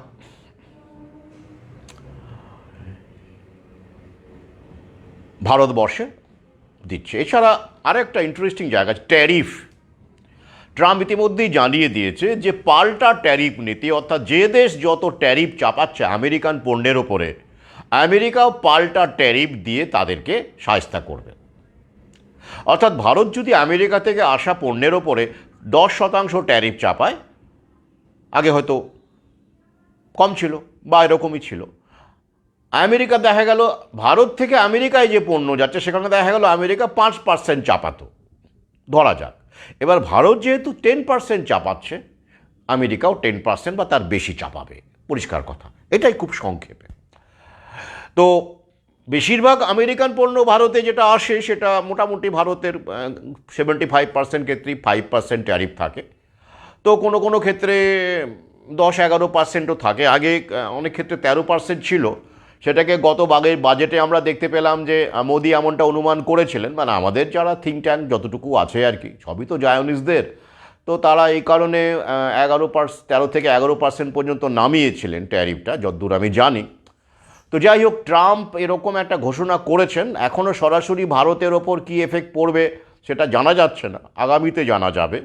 তবে ট্রাম্প যে ভারতকে মানে ব্যবসা করতে ছাড়বেন না সেটা আমি একেবারে নিশ্চিত, কারণ ভারতকে শুষে নেবে ওরা। পাকিস্তানকে যে হাল করেছে ওরা, জানেন তো একটা সময় পাকিস্তান কিন্তু নেটোর মোস্ট ফেভার্ড স্টেট ছিল, মানে আমেরিকান যে যুদ্ধজোট NATO, north Atlantic treaty organization, তার সবচেয়ে প্রিয় দেশ হিসেবে, মানে নেটোর মধ্যে নেই অথচ নেটোর কাছাকাছি নন নেটো অ্যালাই হিসেবে সবচেয়ে কাছের দেশ ছিল পাকিস্তান, তেমনই প্রচার হতো। খুব কাছের দেশ ছিল আমেরিকার, সেই পাকিস্তানের এখন কী অবস্থা, কি বুঝলেন? আমরা এখন আমেরিকার খুব কাছের দেশ হয়ে যাচ্ছি, খুব কাছের, এত কাছের, এত কাছের। বাকিটা ভাবতে থাকুন, বৃহৎ অংশ জনগণের জন্য কি আসতে চলেছে, কি ঘটতে চলেছে। তো যাই হোক, এবার দেখুন ভারতের সঙ্গে আমেরিকার যে ট্রেড সারপ্লাস একটা আছে, মানে ভারত কিন্তু এগিয়ে, মানে ধরুন ট্রেড সারপ্লাস কাকে বলে, খুব সহজ কথায়, ভারত যে যতটা আমেরিকা থেকে আমদানি করছে এবং একই রকমভাবে ভারত যতটা আমেরিকায় রপ্তানি করছে, এই দুয়ের মূল্যের হিসেবে যদি তুলনা করা যায়, কোন দেশ বেশি লাভবান হচ্ছে, সহজ করে বললে আর্থিকভাবে দেখতে গেলে, মুদ্রার মানের দিক থেকে দেখতে গেলে, সেটা যোগ মানে বিয়োগ করলেই ট্রেড সারপ্লাস পাওয়া যায়। তো এই মুহূর্তে ভারত আমেরিকার তুলনায় কত, $36 বিলিয়ন ট্রেড সারপ্লাস, মানে বাণিজ্যিক মুনাফাই বলুন, ইত্যাদি বলুন, যাই বলুন, সারপ্লাসে আছে। আমেরিকা কি সেটা চাইবে না? ওটা বাইডেন অ্যাডমিনিস্ট্রেশনের সময় থেকে হয়ে এটা এসে দাঁড়িয়েছে। তো বাইডেনের পলিসি এখনও কম বেশি চলছে, কিন্তু সেটাকে তো ওভারহল করছেন ডোনাল্ড ট্রাম্প। তো সুতরাং এই ট্রেড ডেফিসিটটা, মানে সারপ্লাসটা ভারতের আর থাকবে না, আপনি ধরে রাখুন আগামীতে। অর্থাৎ ভারতের এই যে ট্রেড সারপ্লাস অলমোস্ট $36 বিলিয়ন, সেটাকে আমেরিকা কমিয়ে তার অঙ্গ হিসেবে এই যে এতগুলো প্লেন কেনাবে, ওখানেই কত $1 বিলিয়ন বেরিয়ে যাচ্ছে। এই করে করে যে ইউনিভার্সিটি ঢুকবে, আরও ভারতকে আমেরিকার তেল কিনতে বলা হচ্ছে, তেল গ্যাস এগুলো কিনতে বলা হচ্ছে। কি মজা, কি অবাক হচ্ছেন না?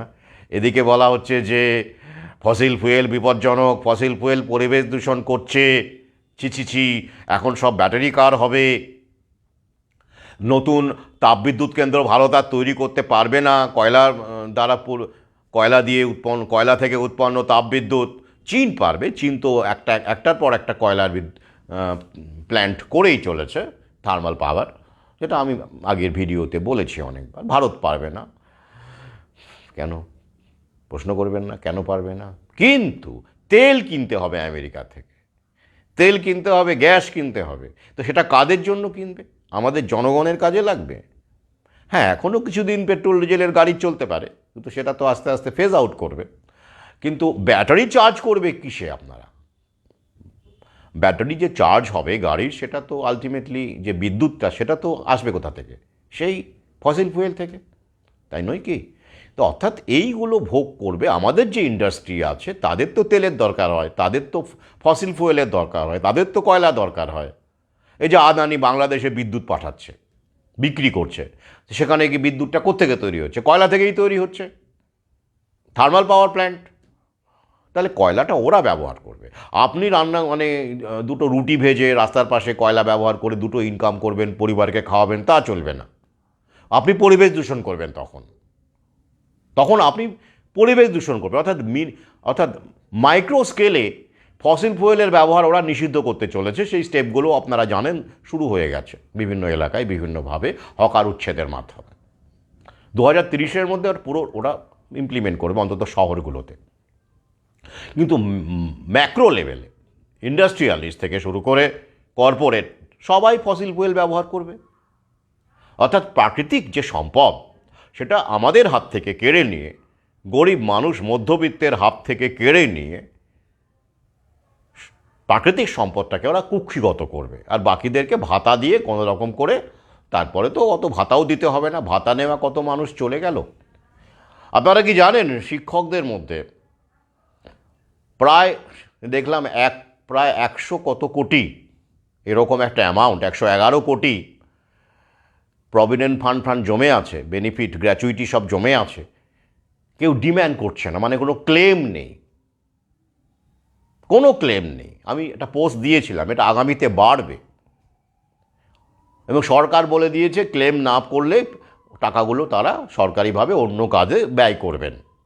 কেন এটা হচ্ছে? আগে তো এত হতো না। আমারই পরিচিত বেশ কিছু শিক্ষক দম্পতি মারা গেছেন নিঃসন্তান। এমনও আছে বাবা মা মারা গেছে, সন্তান শয্যাশায়ী, তার ক্লেম করার মতো পরিস্থিতিই নেই। তো এই টাকাগুলো কি হবে? কেন মারা যাচ্ছে আবার প্রশ্ন করবেন না। তো এরকম ধরুন এরকম শিক্ষক দম্পতি যারা, বা এরকম মানুষ যারা হঠাৎ করে চলে যাচ্ছেন হার্ট অ্যাটাক, ব্রেন স্ট্রোক বা বিভিন্ন অসুস্থতায়, যাদের ক্লেম করার মতো উত্তরাধিকারী নেই, সেই টাকাগুলো তো থেকেই যাচ্ছে। এটা তো বাড়বে আগামীতে, বাড়বেই আগামীতে, বহু আগেই বলেছে। চারদিক থেকেই ওদের মুনাফা বাড়ছে। একদিকে উচ্ছেদ হচ্ছে, বেসরকারিকরণ হচ্ছে, অপরদিকে ডিএর গল্প তো আপনারা জানেন, সেটা না হয় বাদই দিলাম। তো যাই হোক, তাহলে এবারে আসছি আমি আরেকটি প্রসঙ্গে, যেটা রিলেট করে বলবো। আচ্ছা, এই যে ভারত ট্রাম্পের সঙ্গে মোদি কথা বললেন, এত কথা হলো, পরে আমি বিস্তারিত আলোচনা করব আর কি বিষয়। আমি দুটো বিষয় মূলত আলোচনা করলাম, তিনটে বিষয়: ট্রেড, অস্ত্র, মিলিটারি ওয়েপন, এবং ইউনিভার্সিটি আমেরিকা থেকে ভারতে আসছে ব্যবসা করতে, ভারতকে বিশ্বমানের শিক্ষা দেবে বলে। শিক্ষা তো দিচ্ছে বটেই, আমরা কি শিখছি? আর কি? আচ্ছা, মোদি একবারও প্রশ্ন করলো না, মানে মোদি ভক্ত যারা আছেন, হিন্দুত্ব এখনও তো আছেন আমার অনেক পাঠকের মধ্যে, আমি তাদের ভাবতে বলবো। আচ্ছা, মোদি ডোনাল্ড ট্রাম্পের দ্বারা কেন উৎসাহিত হলেন না? ডোনাল্ড ট্রাম্প মোদিকে কেন বললেন না আমি হু থেকে বেরিয়ে এলাম, আপনিও নোটিশ দিয়ে দিন? একবারও বলেছেন? বলেননি। মোদিও তো একবারও জানতে চাননি, আচ্ছা ট্রাম্প সাহেব, আপনি তো হু থেকে বেরিয়ে এলেন, নোটিশ দিলেন, আমি কি বেরোবো? আমিও তো আপনার বন্ধু, কাছের বন্ধু, তাহলে আপনি যেমন করছেন আমি করতে পারি না? প্রসঙ্গ এসেছে? আসেনি, বহু আগেই বলেছে। কি এবার মিলে যাচ্ছে তো, যে ভারতের অবস্থানটা একরকম হবে না, ওরা হতে দেবে না। ডোনাল্ড ট্রাম্প হু থেকে বেরিয়ে আসার নোটিশ দিতে পারেন, কারণ সেখানে অন্য একটা কার্যক্রম শুরু হয়েছে, একটা ফ্রন্ট তৈরি হচ্ছে এলন মাস্কের নেতৃত্বে। ভারতে পারেন না, ভারত পারে না সেটা। জায়নিক শক্তির আমেরিকা ইরাক আক্রমণ করতে পারে অনায়াসে, পারে তো। আফগানিস্তান আক্রমণ করতে পারে অনায়াসে, লিবিয়া আক্রমণ করতে পারে অনায়াসে। ভারত পারে? পারে না, পারে না। ওরা যদি ধরে তারে কিছু পারে, পারে না। আর তাই ভারত কিন্তু এই বিষয়ে কোনো উচ্চবাচ্য করেনি। বরং একটা খবর একটু পরে আপনাদের দেব লাইভ শেষ হলে, ভারতের যিনি রয়েছেন আমাদের স্বাস্থ্যমন্ত্রী বা সচিব, বড় বড় কর্তারা, তারা বলেছেন যে আমেরিকা হু থেকে বেরিয়ে যাচ্ছে, নোটিশ দিয়েছে, এতে ভারতের পক্ষে ভালো, ভারত লিডারশিপ রোল প্লে করবে আগে। হ্যাঁ, দারুণ খবর। বলছে যে এতে আমাদের হতাশ হওয়ার কিছু নেই, আমেরিকা বেরিয়ে গেল তো ভালোই হলো একদিক থেকে দেখতে গেলে, তাতে করে হুয়ের কার্যক্রমের কোনো সমস্যা হবে না, আমরা তো আছি, অন্য দেশ আছে, তাই আমেরিকার অবর্তমানে ভারতবর্ষ এখানে লিডারশিপ রোল প্লে করতে পারবে হুয়ের মধ্যে। তাহলে কি বিপদটা বুঝতে পারছেন? হ্যাঁ, ভারত যদি লিডারশিপ রোল প্লে করে তাহলে হুকে তো ভারতকে দেখাতে হবে তো, হুকে, যে এই দেখো আমি আমার দেশে কেমন করে ভ্যাকসিন গুঁজে দিচ্ছি। হ্যাঁ, তাই তো, তাই ভারত লিডারশিপ রোল প্লে করতে চলেছে হুয়ের মধ্যে থেকে। নোটিশ তো দূরের কথা, নাম্বার ওয়ান। নাম্বার টু, আমি শুরুতেই বলেছি আমেরিকা 1300 জন বিজ্ঞানী গবেষক, যাদেরকে আমেরিকায় যারা ডিজিজ ডিটেকটিভস বলে পরিচিত, তাদেরকে ছাঁটাই করার বিজ্ঞপ্তি জানিয়ে দিয়েছে, টার্মিনেশন নোটিশ। কি, এলন মাস্কের নেতৃত্বে যে কমিটি তৈরি করা হয়েছে, যেখানে সরকারি এফিসিয়েন্সি বাড়ানো এবং ব্যয় কমিয়ে সরকারি ফেডারেল এফিসিয়েন্সি বাড়ানোর যে কার্যক্রম, এলন মাস্ক যার নেতৃত্বে আছেন, বুঝতে পারছেন তো এলন মাস্ক কতটা ট্রাম্পের এখন ট্রাম্প কার্ড। তো আপনারা বলতে পারেন, কই আমাদের দেশের আদানি আম্বানি তো এরকম করে এলন মাস্কের মতো আমাদের মোদিকে শক্তিশালী করে হু থেকে বের করে আনতে পারে, যেমন এলন মাস্কের একটা অবশ্যই এখানে ভূমিকা আছে, তো পারে তো, কিন্তু না, পারে না। কেন পারে না?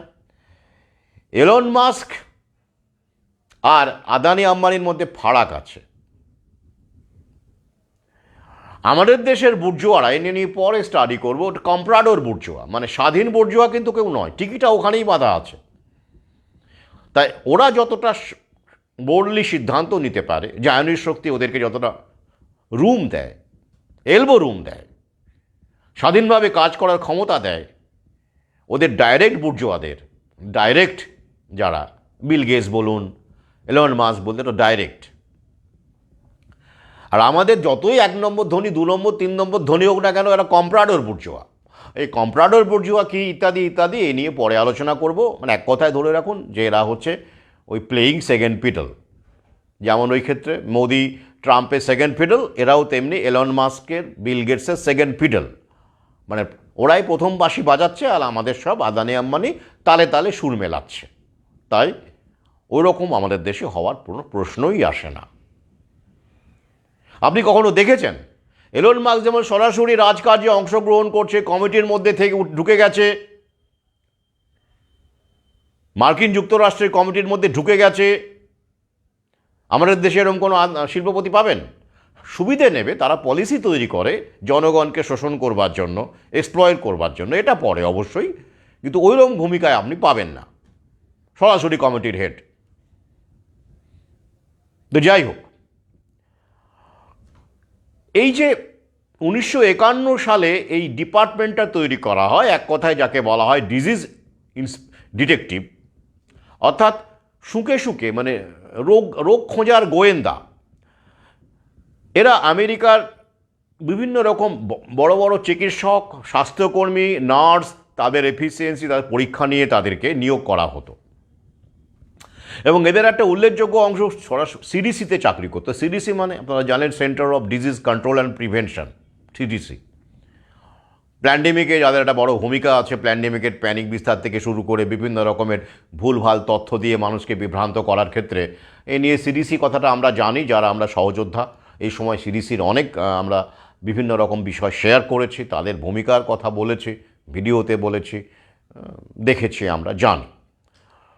তো সেই সিডিসিতে একটা উল্লেখযোগ্য অংশ এই কাজটা করে, অর্থাৎ শুকে শুকে রোগ বের করে। প্রত্যন্ত এলাকায় ওরা চলে যায় এবং আমেরিকার বিভিন্ন প্রদেশে, বিভিন্ন এলাকায়, বিভিন্ন স্টেটে এরা এদের দায়িত্ব পালন করে। তো এইরকম 1300, হ্যাঁ 1300 সরাসরি যারা সিডিসির সঙ্গে যুক্ত ছিলেন এরকম বিজ্ঞানী ডিজিজ ডিটেকটিভকে ট্রাম্প টার্মিনেট করে দিয়েছেন। চিঠি চলে গেছে, ভাবতে পারেন। তো এরা কি করেছিল? 1951 সাল থেকে এরা প্রতিষ্ঠা করার পরে অবশ্যই জায়নিস্ট শক্তিই করেছিল। ফার্মা লবি তাদের একটা মুখ। তারা নাকি স্মল পক্স খুঁজে বের করেছে, স্মল পক্স দমনে বিশাল ভূমিকা নিয়েছে। মানে বুঝতেই পারছেন, ভুয়ো গুঁজে দেওয়া এদের একটা বড় কাজ। পাশাপাশি ইবোলা যে ব্যাপারটা, ইবোলা ভাইরাসের এইটাও নাকি তারা আবিষ্কার করেছিল, প্রথম আমাদের অ্যালার্ট করেছিল ইবোলা। আচ্ছা, যে ইবোলা ট্রিটমেন্টে রেমডেসিভির ব্যবহার করা হয়েছিল আপনারা জানেন, তাতে প্রচুর রোগী মারা যায় উল্টে। সেটা পরবর্তীকালে আবার করোনার বেলাতেও এটা ব্যবহার করা হয়েছিল, পরে তুলে নেওয়া হয়েছিল স্টক ইউজ করার পরে। এ নিয়েও আমার ভিডিও আছে, লেখালেখি আছে, কি ভয়ঙ্কর একটা ড্রাগ সেই ইবোলা ওরা করেছিল। তো এই ছাঁটাইয়ের ফলে 2024-এর যে ব্যাচ, মানে প্রতি বছর তো ওদের রিক্রুটমেন্ট হতো, 2024-এর ব্যাচকে পুরো চিঠি দিয়ে দিয়েছে। আর 2023-এর ব্যাচকে বলেছে আমরা দেখছি, রিভিউ করছি, আপনাদের রাখা যায় কি না। অর্থাৎ প্রবেশনারি পিরিয়ডে যে কটা ছিল প্রত্যেককে ছাঁটাই করেছে 1300। আগেকারগুলো রয়ে গেল, কারণ তারা পার্মানেন্ট হয়ে আছে আগে থেকে। এতে করে মহামারী বিশেষজ্ঞ, এপিডেমিওলজিস্ট বলা হচ্ছে, তারা খুব আতঙ্কিত যে বার্ড ফ্লুর আবহে ট্রাম্প এটা করলেন, তো ভয়ঙ্কর আমেরিকার স্বাস্থ্য বিপর্যয় ঘটবে। তারা আতঙ্কিত হয়েছেন ইত্যাদি ইত্যাদি বলছেন মিডিয়াতে, আমরা দেখতে পাচ্ছি যে বার্ড ফ্লু ছড়াচ্ছে আমেরিকায়। এরকম অবস্থাতে এরকম ডিজিজ ডিটেকটিভস যারা একটা বড় পদে ছিল, রোগের অনুসন্ধান, টেস্টিং থেকে শুরু করে আইসোলেশন থেকে শুরু করে মানুষকে সচেতন করায় বড় বড় দায়িত্ব যারা পালন করছিলেন, তাদেরকে ছাঁটাই করে দেওয়া তো মারাত্মক বিপর্যয়। তারা প্রতিবাদ করেছেন, কিন্তু করে কি হবে, সবই তো সাজানো খেলা। খেলাটা আসছে, কি খেলা হচ্ছে। খবর এরকমও আছে, আমি লিঙ্ক দিয়ে দেব। কেনেডি জুনিয়র, যিনি এখন স্বাস্থ্যমন্ত্রী, স্বাস্থ্য দপ্তরের সর্বোচ্চ, সে সময় তাকে নিয়ে তাঁর একটা ইন্টারভিউ, কিন্তু আমি অনুমান করেছিলাম যে তিনি আগামীতে আমেরিকার ক্ষমতায় আসতে চলেছেন। ভাবুন, 2020 সালে আমি তার ইন্টারভিউ কিন্তু দ্বিতীয় খণ্ডে রেখেছি। এই কারণেই রেখেছি এবং সেখানে বলেওছি তিনি কিন্তু আগামীতে একটা গুরুত্বপূর্ণ জায়গায় আসতে চলেছেন বলে আমার বিশ্বাস। তো সেটা সফল হলো কিন্তু শেষ পর্যন্ত, যখন আমাদের দেশের অনেক তথাকথিত বুদ্ধিজীবী বলুন, যাই বলুন, তারা কিন্তু এই কেনেডি জুনিয়রের নাম জানতেনই না।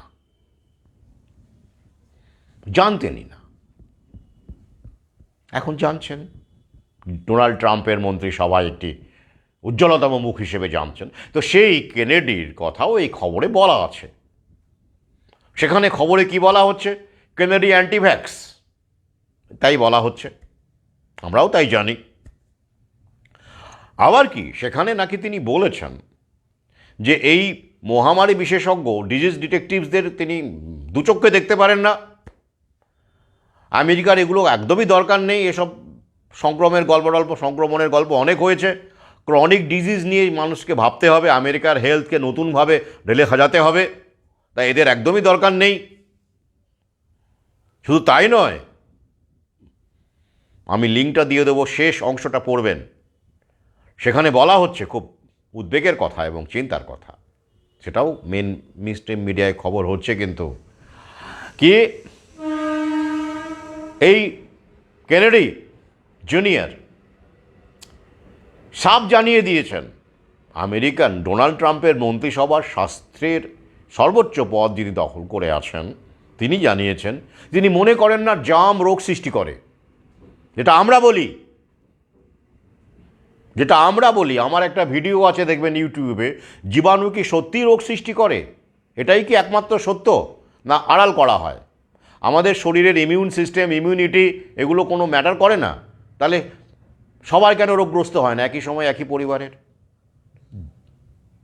একটা এনভায়রনমেন্টে তো একটা জীবাণু একসাথে লক্ষ লক্ষ মানুষের মধ্যে আছে, বা ঢুকছে বা প্রবেশ করছে বা যাচ্ছে, এক্সপোজ হচ্ছে তো মানুষ। তাহলে সবার কেন এক রোগ হয় না?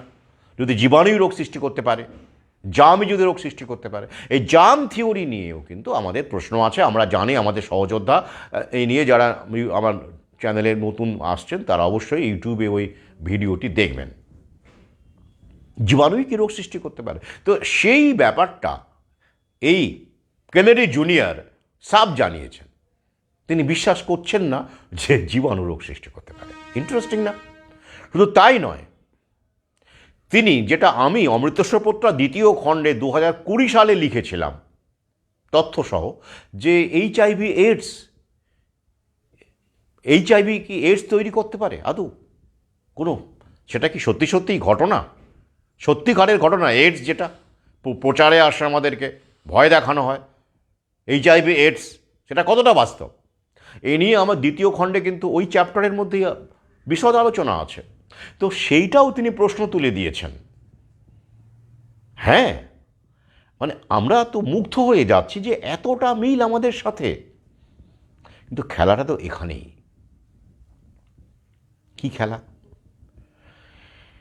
আমেরিকায়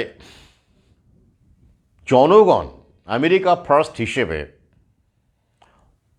যে মনস্তত্ত্ব জনগণের মধ্যে দেখা যাচ্ছে, সেটা সোশ্যাল মিডিয়ার কল্যাণেই হোক, বা সেখানকার কিছু চিকিৎসক থেকে শুরু করে বিজ্ঞানী যারা অগ্রণী ভূমিকা নিয়েছেন ইউরোপে, আমেরিকায়, তো সেক্ষেত্রে জায়নিস্ট শক্তির কন্ট্রোল অপোজিশন ছাড়া কিছু করার ছিল না মানুষের বিশ্বাস অর্জন করতে গেলে। ট্রাম্পকে সে কাজেই লাগানো হচ্ছে। আপাতত ওটাকে ব্যাক বার্নারে রেখে, আপাতত এই স্বাস্থ্যের ক্ষেত্রে ট্রাম্পকে স্বাধীন কিছু ক্ষমতা দিয়ে অস্ত্রশস্ত্র থেকে শুরু করে নিউ ওয়ার্ল্ড অর্ডারের যে অন্য যে শত্রুগুলো আছে, মুসলমান যেমন গাজাতে যেটা হচ্ছে, অর্থাৎ ওদের কাছে, জায়নিস্টদের কাছে এই যে মানে ইউজলেস ইটার্স পপুলেশন, শুধু মুসলমানদের মধ্যে সংখ্যাটা বেশি, ওরা মনে করে ক্যাশলেস থেকে শুরু করে ডিজিটাল যে ঘনত্ব, সেগুলো অত্যন্ত কম ইসলাম ধর্মাবলম্বী গণগোষ্ঠীর কাছে, তথাকথিত পিছিয়ে থাকা আমাদের দেশের নিম্নবর্ণের মানুষের মধ্যে। তো তাই একসাথে সব কটাকে লড়াই করা সম্ভব নয়, জায়নিস্ট শক্তি জানে। তাই আপাততভাবে আমেরিকাকে বাঁচিয়ে রেখে, এই দিক থেকে একটু সেফগার্ডে রেখে, কারণ আমেরিকার মানুষকে তো ওখানে এমনিতেই লোকসংখ্যা কম, আর কত পপুলেশন দরকার ওখানে? ভারতের 2.5 গুণ বড়, লোকসংখ্যা মাত্র 30 কোটির এদিক ওদিক। তো সেক্ষেত্রে ডিপপুলেশনের দরকার আছে? নেই। তাছাড়া মানুষ জাগ্রত, ওখানে তো আর গোঁজা যাবে না জোর করে, ভাই, মুশকিল আছে। তো এই সমস্ত কিছুকে মাথায় রেখে, প্লাস নতুন বিশ্ব ব্যবস্থার যে অন্যান্য দিকগুলো আছে, অস্ত্র ব্যবসা থেকে শুরু করে ডিপপুলেশনের আরও যে পার্ট আছে, চীনের সঙ্গে একটা পাল্টা ফ্রন্ট তৈরি করে দেওয়া, সে কারণে আমেরিকাকে তোলা, যাতে করে হুয়ের সঙ্গে একটা কনফ্রন্টেশন হয়, হুয়ে চীনের একটা বড় ভূমিকা থাকবে। তো এরকম অবস্থাতে দাঁড়িয়ে একটা ফ্রন্ট তৈরি করা, এবং সেই ক্ষেত্রে তৃতীয় বিশ্ব থেকে নিগড়ে নেওয়া, এবং তৃতীয় বিশ্ব তো ডিপপুলেশন সবচেয়ে বেশি জরুরি, তাই তো? তার মধ্যে আমরা পড়ছি। ওরা তৃতীয় বিশ্ব বলে, কি করবেন বলুন? ওদের টার্মিনোলজি এটা। যদিও আমরা আলো দেখিয়েছিলাম সভ্যতাকে, বেদ উপনিষদের আলো, এসব আমরা বলে থাকি, কিন্তু অর্থনীতির ডান্ডা যার, শক্তির মহিষটা তার। ব্যাপারটা তাই হচ্ছে, সেটা ওরা দখল করে নিয়েছে। তো সেটাই আমরা দেখতে পাবো। তাই আমাদের আনন্দিত হওয়ার কিছু নেই। আমাদের দেশে ভ্যাকসিন গোঁজা হবে, ডেঙ্গু ভ্যাকসিন আসছে, বার্ড ফ্লু থেকে শুরু করে আগাম ম্যালেরিয়া ভ্যাকসিন সবই হবে। কিন্তু কীভাবে হবে, মানুষ আগের মতো কতটা ভয় পাবে, কতটা চাপ দেওয়া হবে, এই সবই কিন্তু জল্পনার বিষয়, কিন্তু হবে। তাই আমাদের তৈরি থাকতে হবে। আমাদের ঢিল দেওয়া, লুজ বা কমপ্লাসেন্সিতে ভোগা একদমই চলবে না। সর্বনাশ হয়ে যাবে কিন্তু আমাদের। খুব সংক্ষেপে এই দিকটা তুলে ধরলাম। এবার দেখুন শেষ অংশে আসছি বাংলাদেশের। দেখবেন যেটা আমাদের রাজ্যে হচ্ছে, দেশে হচ্ছে, ঠিক একই রকমভাবে আদালতকে ব্যবহার করে সরকারি শিক্ষকদের 6500 প্রাথমিক শিক্ষক যারা নিয়োগের অপেক্ষায় ছিলেন, পুরো হাইকোর্ট, ওদের হাইকোর্ট আর কি, তাদের নিয়োগকে বাতিল করে দিয়েছে এবং তারা বিক্ষোভ করছিল শাহবাগে, আপনারা জানেন। তো সেইখানে পুলিশ, তারা ডিপার্টমেন্টে দপ্তরে ঢুকতে চাইছিল প্রতিবাদ করতে, এবং তারা বলছে যে আমাদের নিয়োগ অবিলম্বে কার্যকর করা হোক, এরকম দাবিতে। তো পুলিশ সেখানে জল কামান দেখেছে শিক্ষকদের প্রতিবাদ আন্দোলনে। কি ছবিটা মিলছে না? আমাদের এখানকার অবস্থান চলছে এখনও 2016 ব্যাচ। এদিকে বেশ কিছু প্যানেলকে ইতিমধ্যেই তো ঢাকিসহ বিসর্জন দেবেন বলে একজন বলে গেছেন, সেগুলো আবার এখনও কিন্তু শুনানির জন্য অপেক্ষা করছে। অর্থাৎ প্যানিকবাজি, নিয়োগ বন্ধ যে প্রক্রিয়া, সেটা কিন্তু, অর্থাৎ নতুন নিয়োগ বন্ধ করার প্রক্রিয়া কিন্তু জোর কদমে, রিসেটের প্রক্রিয়া, কারণ ওরা শিক্ষা ব্যবস্থাকেও ঢেলে হাজাচ্ছে, সমস্ত কিছুকে ঢেলে হাজাচ্ছে। তাই বাংলাদেশে দেখুন এই যে প্যানেলটা নিয়োগের অপেক্ষায় ছিল, তাদেরকে বাতিল করা হলো হাইকোর্ট দেখিয়ে, আদালতকে ব্যবহার করে। যেটা আমাদের দেশেও, এ নিয়ে আমার বহু ভিডিও আছে, যে আদালতকে ব্যবহার করা হবে। আদালতকে ওরা এরকম একটা হোলি কাউ হিসেবে প্রজেক্ট করেছে, ভ্যাকসিনের মতো। ভ্যাকসিন যেমন প্রশ্নের ঊর্ধ্বে, ওটা বিজ্ঞানের অবতার, তেমন আদালতও হচ্ছে প্রশ্নের ঊর্ধ্বে, ওটা হলো সুবিচারের অবতার। ওরা বানিয়ে ফেলেছে মগজ ধোলাই। তাই আদালত বললে যেন মানুষ একটু ছিটিয়ে যায়, বাবা আদালত বলেছে মানে ঠিকই বলেছে। তো এটাই কার্যকর হচ্ছে উভয় দেশেই। তো সেখানে ওই অ্যাসিস্ট্যান্ট টিচার পদটি তুলে দেওয়া হচ্ছে স্কুল থেকে। ভাবতে পারেন, অ্যাসিস্ট্যান্ট টিচারই থাকবে না। তা যেহেতু ওই প্যানেলটা অ্যাসিস্ট্যান্ট টিচারের প্যানেল ছিল, এইভাবেই নিয়োগ করা হয়েছিল, এই মর্মেই নিয়োগের ব্যাপার ছিল আর কি, তাই ওটা চলবে না বলে জানানো হয়েছে। খবরটা যারা জানেন, আমি লিঙ্ক দিয়ে দেবো, বাংলাদেশের অনেক সহযোদ্ধা বিষয়টা জানেন। আমি বারবার বলেছি এটা রিসেট, এটা সর্বত্র হবে, আমাদের দেশে শুধু হবে না, বাংলাদেশেও হবে, সব দেশেই হচ্ছে। আমরা খবরগুলো পাচ্ছি না, বাংলাদেশের খবরটা আমরা মানে বেশি কাছাকাছি বলে আমরা বেশি পাই, এবং যেহেতু আমাদের সহযোদ্ধারা আমাদের বন্ধু তালিকায় আছে বলে আমরা টেয়ার করি বলে আমরা বেশি পাই। বাস্তবটা এটাই, সর্বত্র হচ্ছে পৃথিবীর, যেখানেই সরকারি শিক্ষক সেখানেই এসব হচ্ছে। বিভিন্ন রাজ্যেও হচ্ছে, সেগুলো আমরা শেয়ার করি, এটা আপনারা জানেন। তাহলে কিভাবে এটা হচ্ছে দেখুন, খেয়াল করুন, কি ইন্টারেস্টিং না? মানুষকে মাতিয়ে রাখা হচ্ছে ধানমন্ডি দিয়ে। আমি বললাম না, এই জার্মানির শক্তির মধ্যে ইউনিসকে যে কারণে ওরা পুট করেছে নোবেল প্রাইজ, দারুণ একটা শিক্ষিত লোক নোবেল প্রাইজ পেয়েছে। উনি কী করেছে, এই মাইটো ক্রেডিটের নাম করে পুরো জাতিটাকে ঋণগ্রস্ত করে ফাঁদে ফেলে দিয়েছে, সেটা আমরা কিন্তু প্রশ্ন করি না। কি ভয়ঙ্কর এই মাইক্রো ক্রেডিট। তো যাই হোক, ভুক্তভোগীরা জানেন। তো সেখানে কি প্রক্রিয়া হচ্ছে দেখুন, একদিকে আয়নাঘর দেখানো হচ্ছে। কি ধানমন্ডির 32 নম্বর ধানমন্ডি জানেন কিসের প্রতীক? ভারতপ্রেমী, মানে যেভাবে ওদের কাছে মিডিয়া প্রজেক্ট করে, আসলে ভারতপ্রেমী বাংলাদেশ প্রেমী বলে কোনো দেশ নেতা হয় না, ওটা সবই ক্যালকুলেটেড মুভ। এগুলো হাসিনার সঙ্গে জড়িত ধানমন্ডি 32 নম্বর বাড়ি ভাঙাটাঙা হচ্ছে। জনগণ খুব খুশি, ওই যে রাজনৈতিক দলাদলি, আওয়ামী লীগ বনাম বিএনপি, জামাত, তাই তো সবাই মানুষ, আমাদের দেশেও টিএমসি, সিপিএম, বিজেপি, তাই তো এরকম আর কি, আমরা এইভাবেই ভাবতে পারি। আর ওরা দারুণ মাতামাতি করছে, এই দেখুন দারুণ ব্যাপার, দারুণ হচ্ছে, একেবারে সুবিচার হলো, অত্যাচারী শেখ হাসিনার ভেঙে দাও, গুঁড়িয়ে দাও। আমাদের দেশেও হয় একই রকম। আসল খেলাটা তো ভেতর থেকেই একই লোক খেলায়, পুতুল নাচায়। ওটা করিয়ে কি হলো, আয়নাঘর পাওয়া গেল, সেখানে নাকি কীরকম ছোটো ছোটো কুঠুরি দেখাচ্ছে, অত্যাচার হতো, টর্চার হতো, কীরকম মারাত্মকভাবে সেখানে সব দেখে শিউরে উঠছে। মোহাম্মদ ইউনূসও সেখানে দেখলাম, এই দেখুন, আপনারা তো নিজের চোখেই দেখলেন কি অত্যাচারী ছিল আগেকার সরকার, এই তাকে প্রত্যর্পণ করা হোক, তার বিচার হবে। ভারতে গিয়ে লুকিয়ে আছে, ভারতপ্রেমী, বাংলাদেশের শত্রু ভারত, ভারত বিদ্বেষকে প্রমোট করা হলো, দারুণ। অথচ দুটো দেশেই কিন্তু জায়নের শক্তির লীলাভূমি, আমরা সেটা বুঝলাম না। হ্যাঁ তাই তো, কী অত্যাচার, ছি ছি ছি ছি ছি। এই যে ইলেকট্রিক চেয়ার, ওখানে মানুষকে মারা হতো, টর্চার করা হতো, শক দেওয়া হতো, এগুলোর মানুষ মজে আছে। আর সেই সুযোগে ওই যে 6500 ছাঁটাই, ওখানে কোনো জনগণ কিছু বুঝতে পারছে? দূর, আমাদের তো ছেলে মেয়ে সেখানে নেই। সত্যি আমরা খুব মুগ্ধ হয়ে যাই এদের যে ডাইভারশনারি ট্যাকটিক্স, কী করে মিডিয়াকে ব্যবহার করা। অর্থ তো থাকছিলই, কিন্তু অর্থ থাকলে তো হবে না, মস্তিষ্কটাও জায়নিদের মারাত্মক শক্তিশালী মস্তিষ্ক। কিভাবে ওদিকে ধানমন্ডিতে আয়নাঘরে মজিয়ে রেখেছে, আর এদিকে 6500 ছাঁটাই, তাই তো? অর্থাৎ ডিভাইড অ্যান্ড রুল।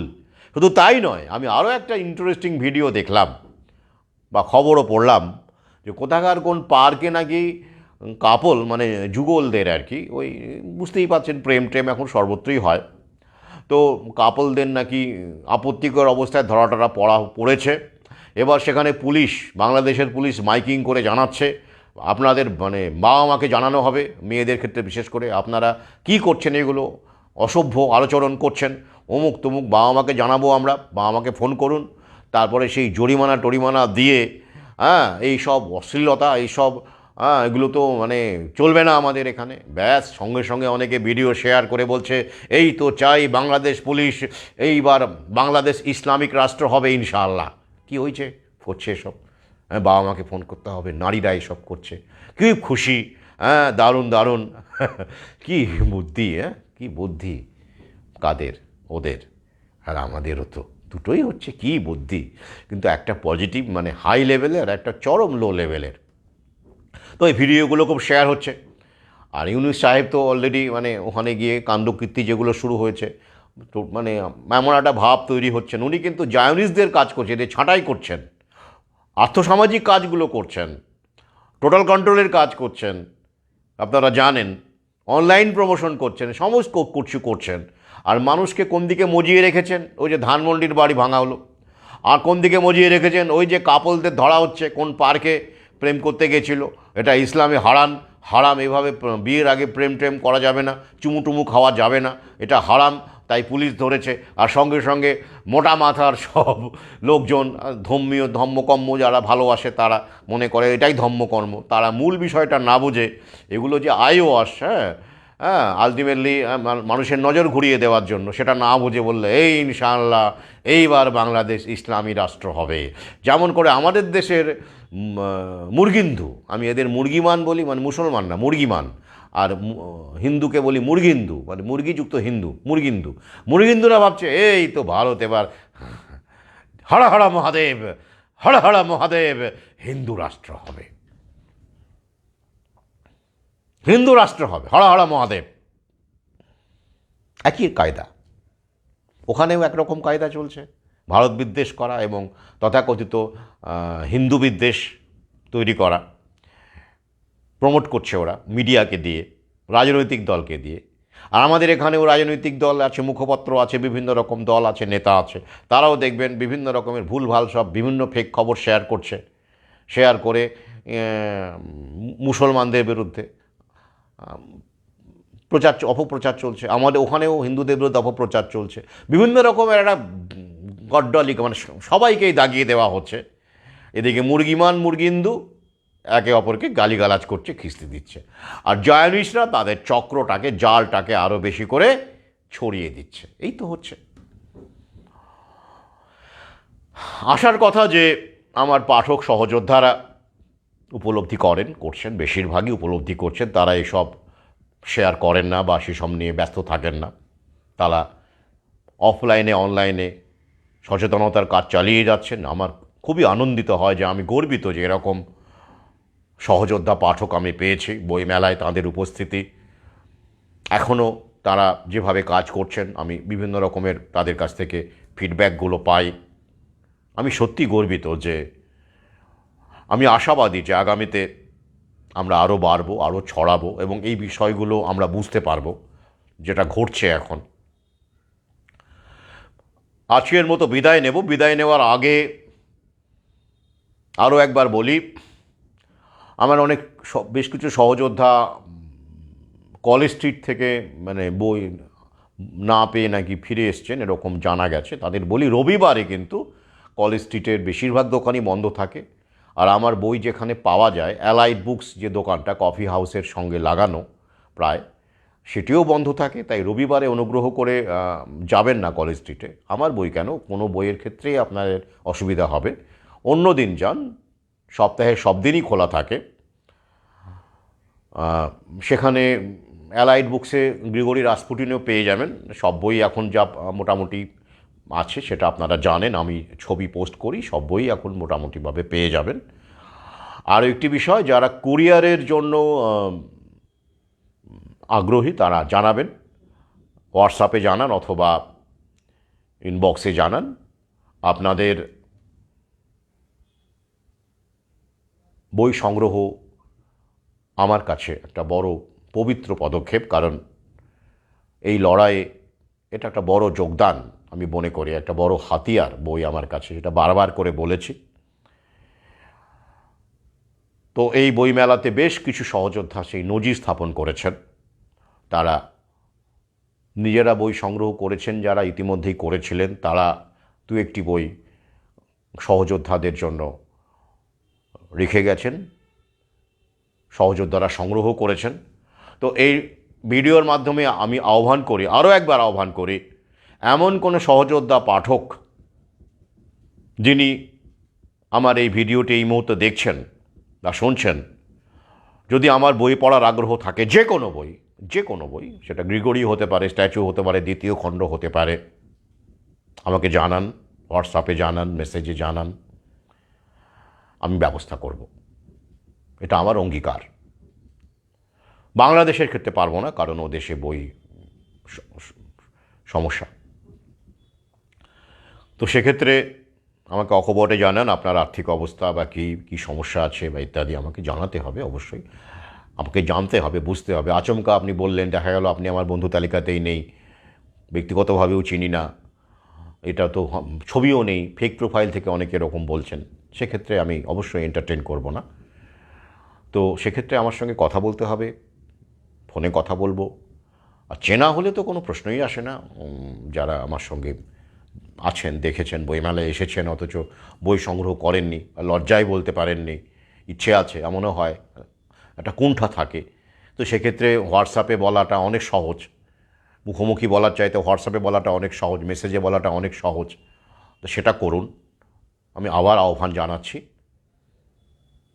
এই বলে আজকের লাইভ শেষ করছি। ভালো থাকুন, সঙ্গে থাকুন। শুভরাত্রি।